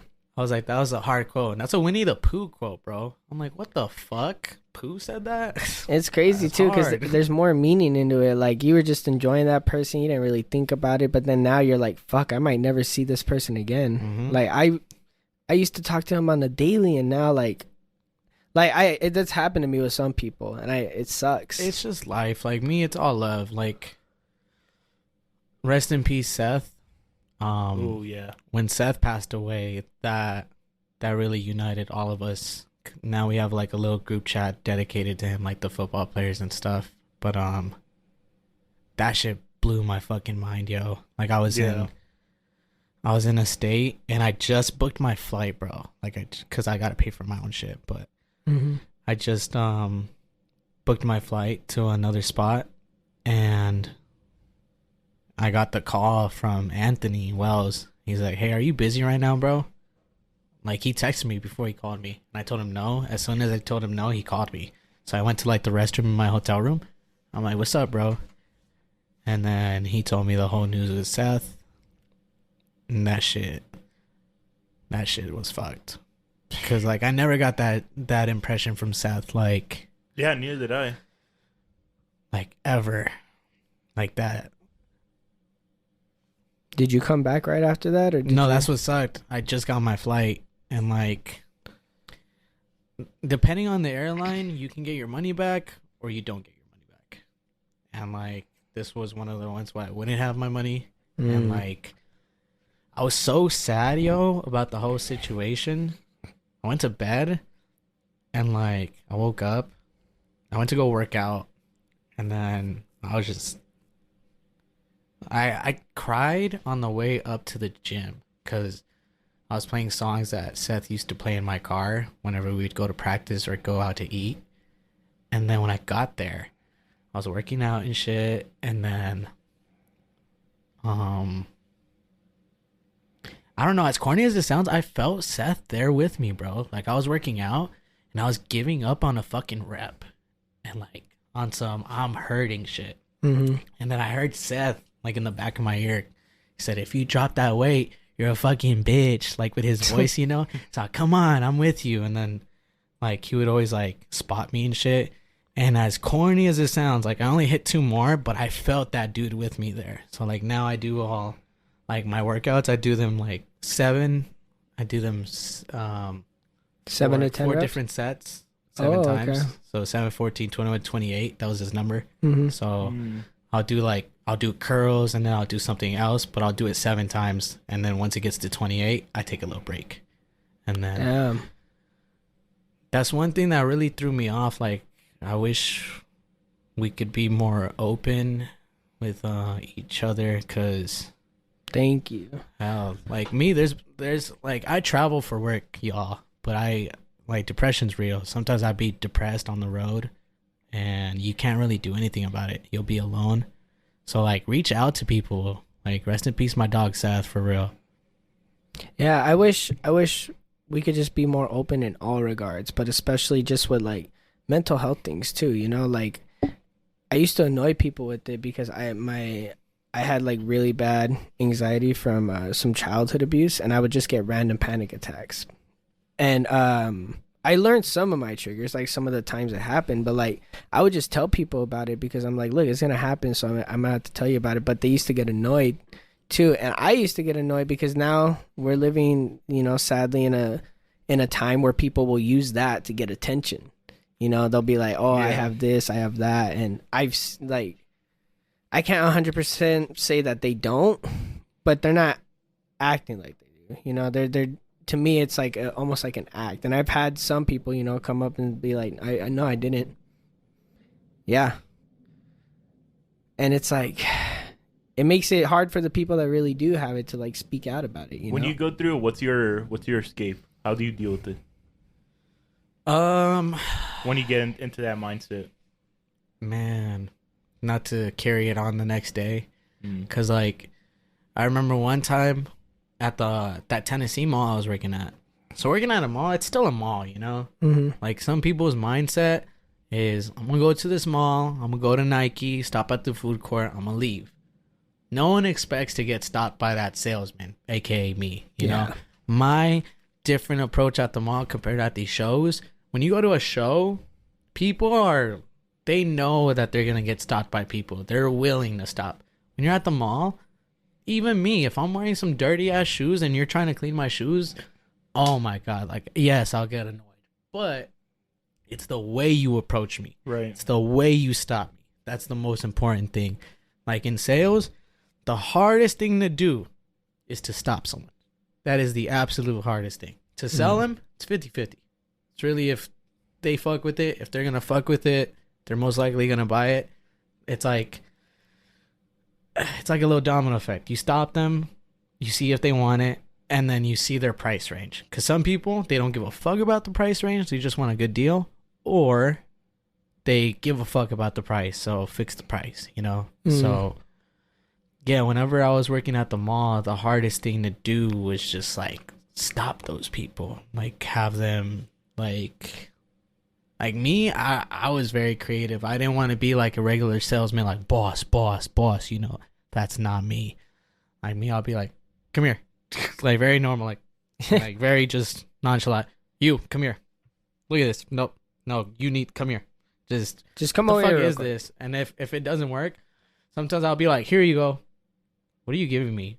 Oh, none. Let me see this. Like once, like it's so funny. Like it's just, you gotta stop them. That is like the hardest thing to do. The rest of it's easy. The rest of it is the most easiest thing you can fucking do. So for anyone trying to learn, the stopping is the hardest thing to do when it comes to being in this job. Once you sell them big. But when I was working at this mall, it was 6 of us. There was 3 different booths around this mall, and there was 6 of us in total. 2. And it was Saturday. It was like a really busy weekend. It was a holiday too. I forgot what fucking holiday it was. But anyways, I came in hot. I was the first one to open up before the mall even opened. So I was feeling myself, whatever. I got like we used to get tips too. So the most tips I made in one day was like $200, bro. That shit blew my mind. Yeah. Blew my fucking mind. I didn't think I would get tipped that much, but here we are. It's fucking crazy. But yeah, I was working and I sold like a set for like $80. Bro, tell me why from 9 a.m. all the way till 9 p.m. I finished at $80. Really? I swear to God. That was your only sale? That was my only sale. And people finished at like thousands. Yeah, and I finished at $80. And bro, like I was so fucking heated. I was so mad. Like I literally went to 12 hours of work too. You're doing that. Yeah, bro. 12 hours of talking, and all being I got optimistic was, the whole day. Oh all I got was fucking in my pocket that day. $30 in my fucking pocket. So there's definitely, it balances out. Yes, I travel for work. Yes, I'm doing all this cool shit. You think I'm having fun all the time? No, it comes with work. I had to work for my shit to get here, and that's what people don't get. Kind of like getting back to logic, overnight. People think this shit happened overnight. It really did not. I had to work my ass off for this. You think me going to Disney last week itself, I went to Universal Studios. I went to I passed by Disney just to eat there, just cause. And I went to Six Flags. Like, That's some that's gangster not- shit. that's Eating not at cheap. Disney just cuz? Yeah, That's just a 'cause. flex. Oh my Like- god. like, I'm only gonna live once, and if I manage to, like, yes, money comes and goes, but it comes if you're a good person and you mean that shit. Like me, I wasn't so close to God, like, back then, like, in high school. And I don't believe I'm, like, as close as him as I should be, because people go to church.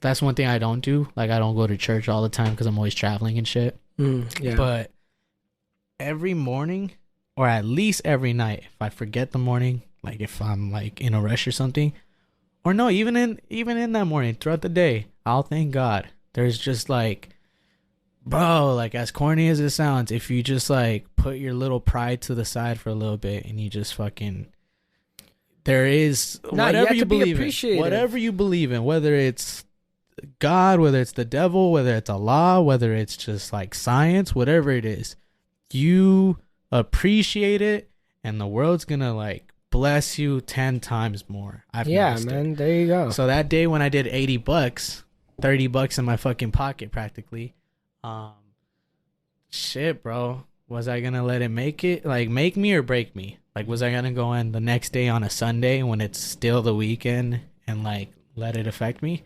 No. I went in the next day empty-minded. That day never happened, and I fucking killed it. And then the night of, let me ask you this: did you go home and thank God afterwards? Even still? Oh, I was so. When I'm in a bad mood, just leave me alone. Like, just let me be in my head, because I'm gonna be.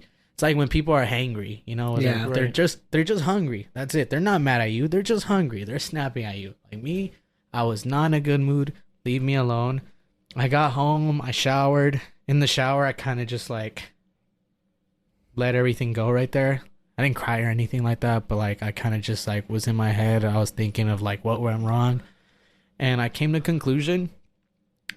In some aspects, you can be wrong, like whether it's in an argument or whether it's in a work field, you can be wrong in some aspects. But there are plenty of times where it's just not your day. Straight up, you did nothing wrong. You put in the work. Just these people were Larrys. A Larry is basically a person that wastes your time. That's what we call it. So like, even in the car industry, back when I used to fix cars and shit, like when a part of a car wasn't working anymore and we noticed it, it's a Larry. It's a dud. You know, like it doesn't work. So whenever I'm talking to people and I ask them qualifying questions, if they don't answer it, I know whether they're a Larry, it's a fucking Larry, or they're. I'm gonna steal Teddy, that. yeah. That's fucking cool. A Like, Larry. I always go like that. Like, I'll sneak diss people too, and they don't get it. Like, I'll be talking to people, and they'll be telling me about their life and shit, and then I'll be like, damn, you're doing. That's kind of stupid. Damn, you're living like Larry. I'll have my opinion on it. I'll be like, okay, how old are you? 35. Okay, Larry. All right, cool. Like, or like, though, you'll have a Larry moment, you know, like it's funny. Like, we've all had Larry moments before. I've had a fucking Larry moment, like where they're plenty of just like times. deliberately, like, cause like you guys are salesmen, so like you trying to get the sale and get the hell out, right? Business. So if they're there telling you about their kid and their story, like you, this you dude's a wanna fucking listen. Larry. Like, Yeah. oh, here we go again. Like, and what's funny is like, it's when we're so competitive too. We got that competitive drive. Like George, like when I first started working, he would distract me. He would like see someone to my left, and then he'd be on my right, and then he would see them coming, and he'd be talking to me, like distracting me, and then he's like, yeah, like, bro, I just really want to tell you, like, after work today, miss, let me shine your ring. And then like he'll like call her over and shit. I'm like, oh, you fucking bitch. And what's cool about it, like, since I sell a metal and a glass cleaner, I take my work to a professional level. So like, it went from like, hey, we got a cleaner over here, like not really confidence, to like half a year later, like now I'm like calling out the Rolex you're wearing, the Omega, the David Yurman, Tiffany, Ooh, Pandora, fuck. whatever you got on. And bitches or dudes, they love that shit. Mhm. Like if you can call out my chain from the fucking color of it, like I will call a lady from like far away. I'll be like, miss, come here, bring your platinum ring with me. How do you know it's platinum? I'm like, I know my shit. Come here, like, with Yeah, confidence bro. and shit. Sometimes I'll bite myself in the tongue. One time I was like, Miss, bring me your white gold. I thought it was white gold. And she's like, it's platinum. I'm like, bitch, oh my God. Here we go. I'm like, there is a thing called fake it till you make it too. Like, I've met some people in the industry and they have a whole, we call it their pitch. They have their whole pitch. They say it over and over again. They're comfortable with it. I remember I asked this dude, I'm not going to say his name, but I asked this dude, I'm like, hey, like, when you're saying this, and that, like, what does it help towards? This was back, like, when I was working, like, with, like, the medical devices and shit. Yeah. He's like, honestly, bro, I don't know.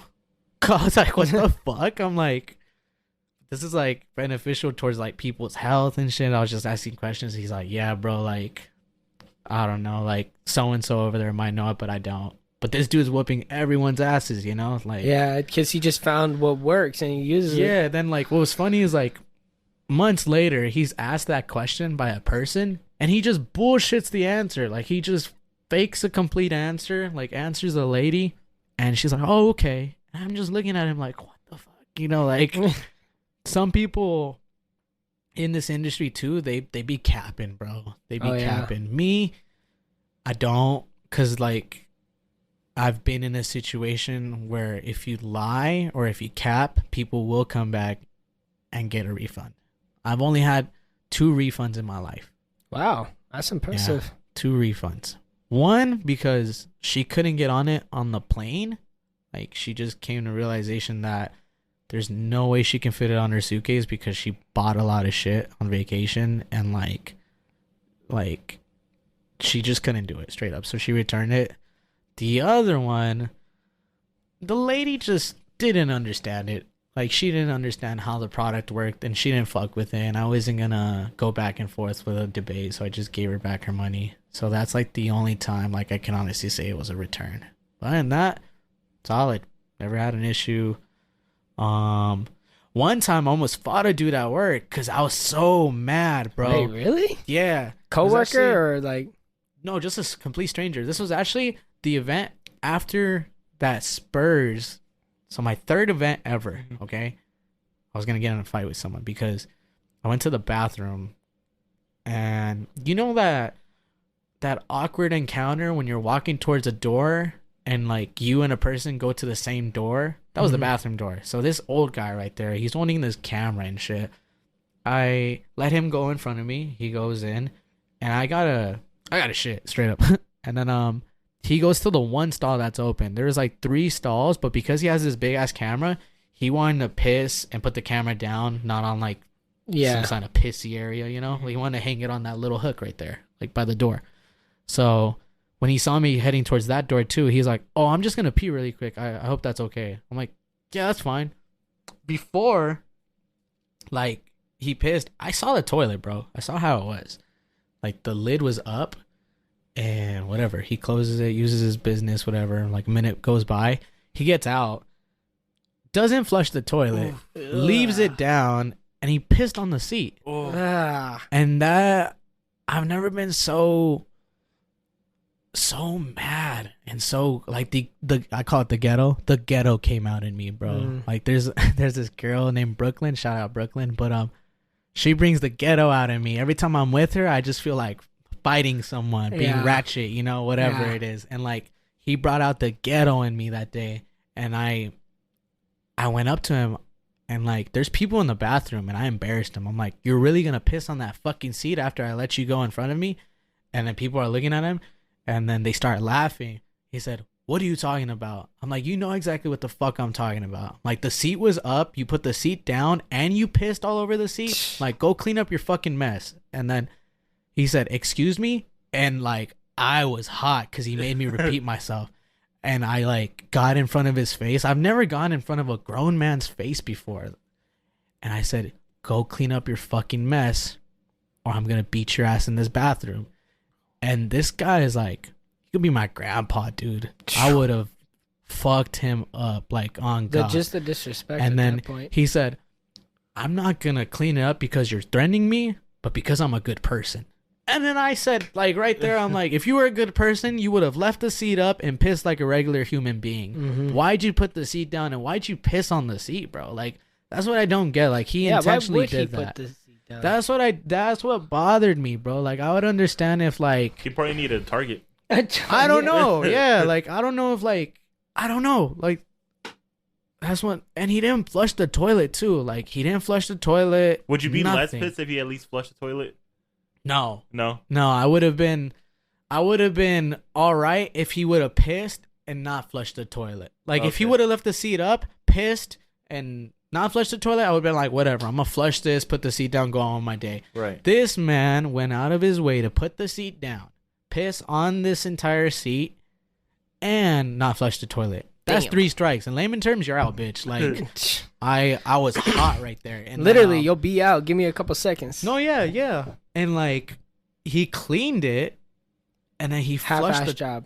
No, he cleaned it. I made him. I stood behind him. I'm like, you better clean it good. I'm like, because if not, like, you better clean it good. I was being a dick, bro. Like, I came up with shit off the top. I told him I was gonna use his long sleeve to clean it. Like, I was not fucking around. Like, I was ghetto, bro. I turned like, I was so mad. Like, why are you just gonna do that? Like, when people take advantage of your kindness, they bring out a ghetto in a person. I became so fucking ghetto. Yeah. And then he cleaned it. He flushed the toilet, whatever.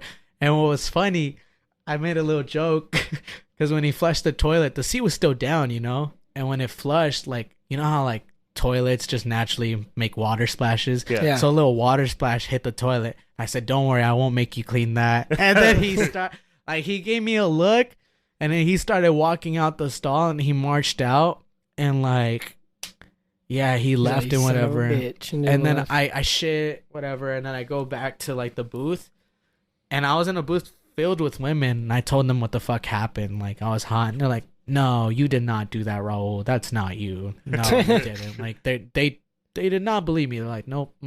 No, tell me why homie passes by the booth 10 minutes later and he goes up to all the girls trying to, like, take pictures. It's for the thing. He was just a creep, bro. He wasn't working. He was just a creep with a big old camera. We came to conclusion.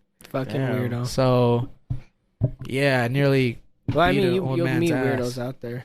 Wait, I was gonna say, I don't mean to cut you off short, but I think we do have to start wrapping it up, just so it's not too long here. What's our time? 150. 150? Yeah. Damn. Damn, that's solid. I didn't think we were gonna go that fast. It feels like it flew, honestly. Yeah, it did fucking fly. flew. Did fly by. But I was gonna ask. I mean, do you have anything that you want to add? Yeah, I do have a question actually. Whenever you're driving to stuff or to other cities, do you ever see shit like paranormal or weird? Oh yeah, and like what do you like have supernatural shit? The that reason happens I out there? asked because of Rob's story or Rob's cousin's story with the skinwalker. So have you ever seen any shit like that? Personally, like Rob's story, because I have heard that clip. Yeah. No, not to his extent. No. But some paranormal shit, some like haunted hotels or something. I can't explain what the fuck happened. Or just in general, it doesn't have to be on the road. It could be at a hotel, at a event, at a whatever. Yes.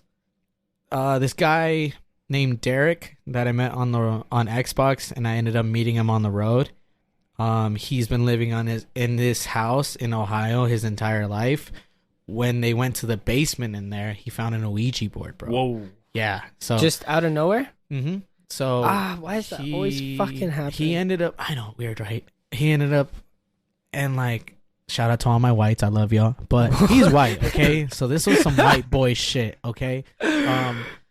Derek, back then when we found out about like him having, because he basically had an entity. His name was Gus, and Gus lived in that house prior to it being built to what it is now, whatever the fuck the story is. So it was like a different house back then or yeah. So basically they had this whole conversation, and Derek had this pet entity, like, swear to God, like, and I didn't believe him. Like, this was before FaceTime and everything. Right. We had Skype at the time. He asked me to download Skype to show me and everything, and like showed me his entire house, everything. Like, there's no one in the fucking house. No one. He only lived with his grandma. He puts me in an angle where only I can see him. I can see his legs. I can see his arms. And he has like one of those sliding doors with the curtains. You know how you got to slide it all the way to the side and open the sliding door? Yeah. He's like, Gus, move the curtains behind me. So like, basically, the reason why Gus would listen to him, they came with one agreement, that he could take over Derek's body while he's asleep. What? Ain't that the most white shit ever, bro? I swear to God, on everything, on my grandma, my mom, my dad, everything I love, my entire job. God, this is the realest story I'm gonna tell. But like, so he came to agreement with that, and I'm like, bro, what's wrong with you? And like, he just said, it's not that bad, bro. I just wake up in different spots. Like, I don't feel anything. Like, But like, what's he doing with his body while he's asleep? I don't know. I don't know. He said one time he woke up because he has a shed. He said, I woke up in my shed yesterday. I'm like, bro, you don't think this is weird? Anyway, so you don't think this is weird? Anyways, like, because like I'm so used to him calling his grandma and his best friend like whenever we're talking to each other on Xbox, you know. Mm-hmm. And he's calling Gus, asking him to bring him a soda, like talking to Gus like he's a fucking puppy, you know. Mm-hmm. And like, I asked him who he was, and when I downloaded Skype and everything, he's gonna show me. Apparently, nothing's happened, bro. Like, we've been talking to 15-20 minutes. I've been waiting for Gus to move the fucking curtain. As soon as I start talking shit, as soon as I start saying, like, you're a fucking liar, start ripping Derek's asshole, bro, this fucking curtain on some movie shit swung open like crazy, bro. And, like, Derek just got hyped. He jumped up and down with excitement, and I just got the chills there. I got the goosebumps, and I was just shook because I've never experienced, like, paranormal until then. And there was no way in hell that no one could move it. Like, no one. It'd be like if those blinds open right now. Yeah, if like it just went up like out of nowhere, like on some just there was no fucking way. And it fucking happened. I was just shook there like, wow, this dude really got like a fucking entity in his house. And then his grandma gets home, and you know the door, y'all seen Drake and Josh? Yeah. You know that door that they go through the kitchen, just the door right there, just to close it, flapping door, whatever. Yeah. Just that. Yeah. So he had one of those doors. His grandma gets home with groceries. Bro, tell me why when he leaves me there in the couch, the fucking phone starts moving towards the door that he went through. Gus moved the fucking phone. Okay? He's trying to push the door, the one that doesn't have a lock, doesn't have anything. It's just something you push, and he can't get through it, bro. He's right there like, I can't get through the fucking door, bro. It's like, and this doesn't have a handle. It doesn't have anything. It's like, Grandma, Gus is doing this again. And like, the grandma's fucking over it. Like, the grandma already knows that there's a fucking spirit in the house, and she's just, shout out to her soul. Rest in peace. She ended up passing away. Rest in peace. He ended up, bro, tell me why he's struggling getting this door open. Gus launches the phone that was on Skype at the time across the room. And then, like, Derek gets in the room, like, a whole minute later. He's like, Raul, where are you at? Like, the phone isn't where it's at and everything. He's like, can you just start making noise? So I'm on the mic, like, blah, blah, blah, blah, blah, blah, blah. And then he gets me, and he's like, bro, my screen cracked. Look where he threw you. And, like, it was, like, across the fucking room. And then after that, it was too much for me. Like, it was honestly too much for me. And I told him, like, I don't want to talk. Does he live in town? No, he lives in Ohio, Mildred, Ohio. Damn. Yeah, I went to go visit him, too. And I asked him in person. I'm like, have you had any contact with Gus? He's like, dude, no. And I tried calling him out the other day. Like, a few months ago, he said. I tried calling him out, but he's gone. He's gone. The way he left, Gus left because the whole agreement of Derek being taken over while he's asleep, Gus preferred children. No, oh god. Well, no, he preferred being in his body at night. So he liked taking over his body at night, but Derek was a gamer. Us gamers, we stay up, like he was staying up all night playing video games, and he had a girlfriend at the time. This is how they broke up.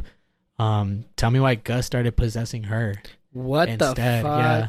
And then he said, because they were playing zombies apparently, and out of nowhere she just stood up like on some sleepwalking shit, and she just started walking out. He's like, babe, where are you going? Babe. And then he had to put the fucking controller down. Like they ended up losing that zombies match because they kept having to revive him and shit because he never came back. he apparently went on a walk in the woods with just his flops and shorts, just whatever you're wearing, and he chased her all the way down the woods. Damn. She was forcefully dragging herself, like he was But grabbing like her he by the couldn't, arm. he and couldn't like pull her back. couldn't pull her. So like, What the fuck is Gus it was on? just it was just some weird movie shit, bro. Like on some movie shit. And then he showed me his girl's like arms from the bruises of him trying to grab her and shit. And what stopped her, he called the guy he was playing zombies with, because he lives like 3 minutes from his house walking. And he said, "Yo, bro, like, go downstairs." He told him where the fucking board was, like in a movie, Yeah. He told him to burn it. He's like, "I don't know what else to do. I've seen movies though, so go burn that shit."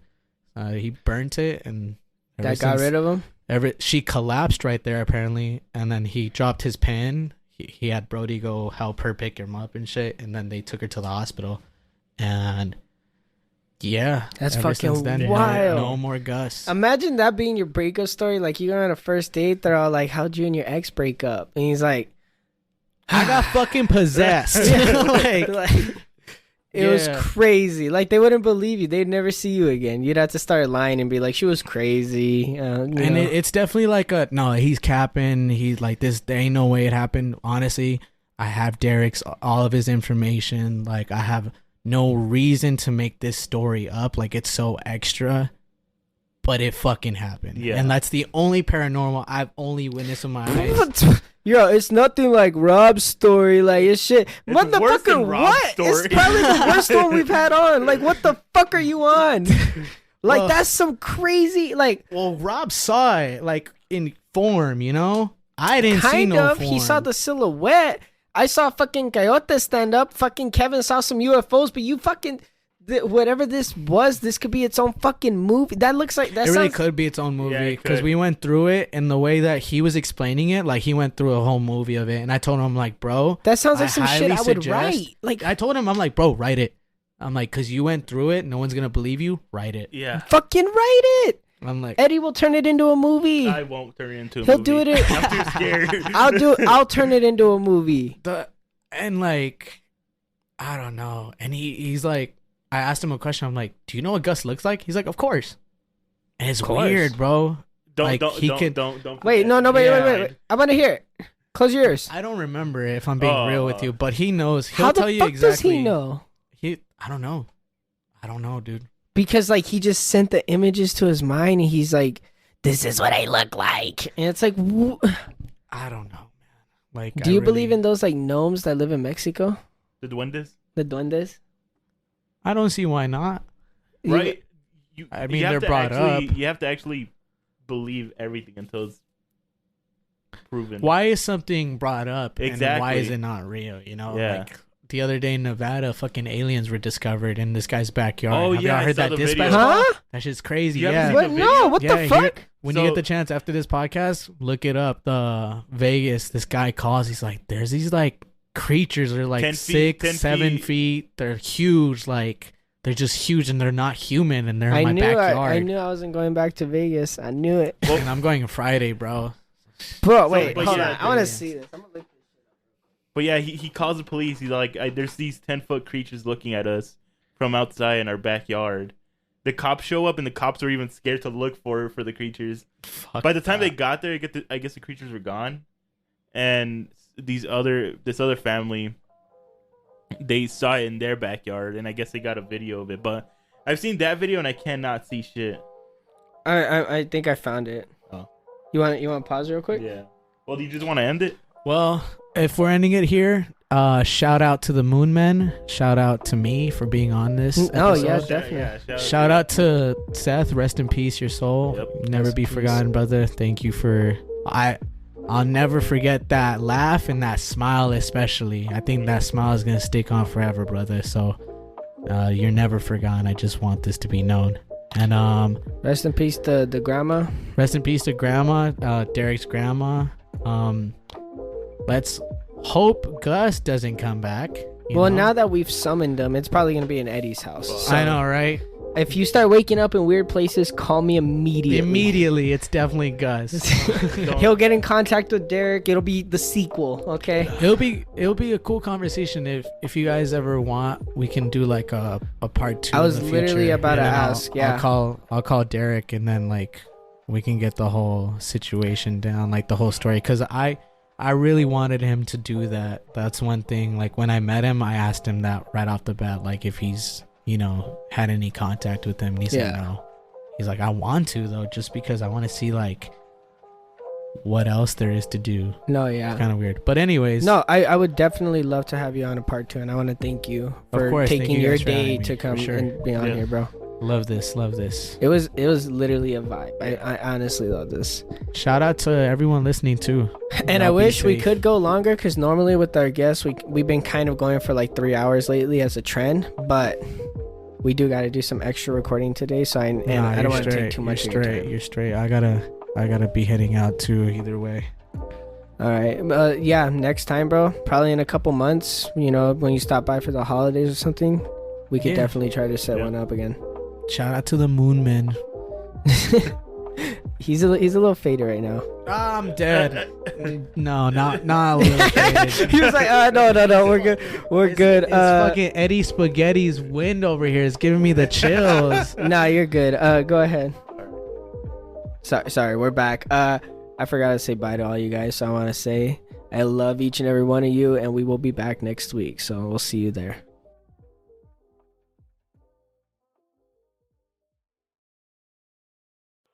This concludes the Moon Men podcast. The end.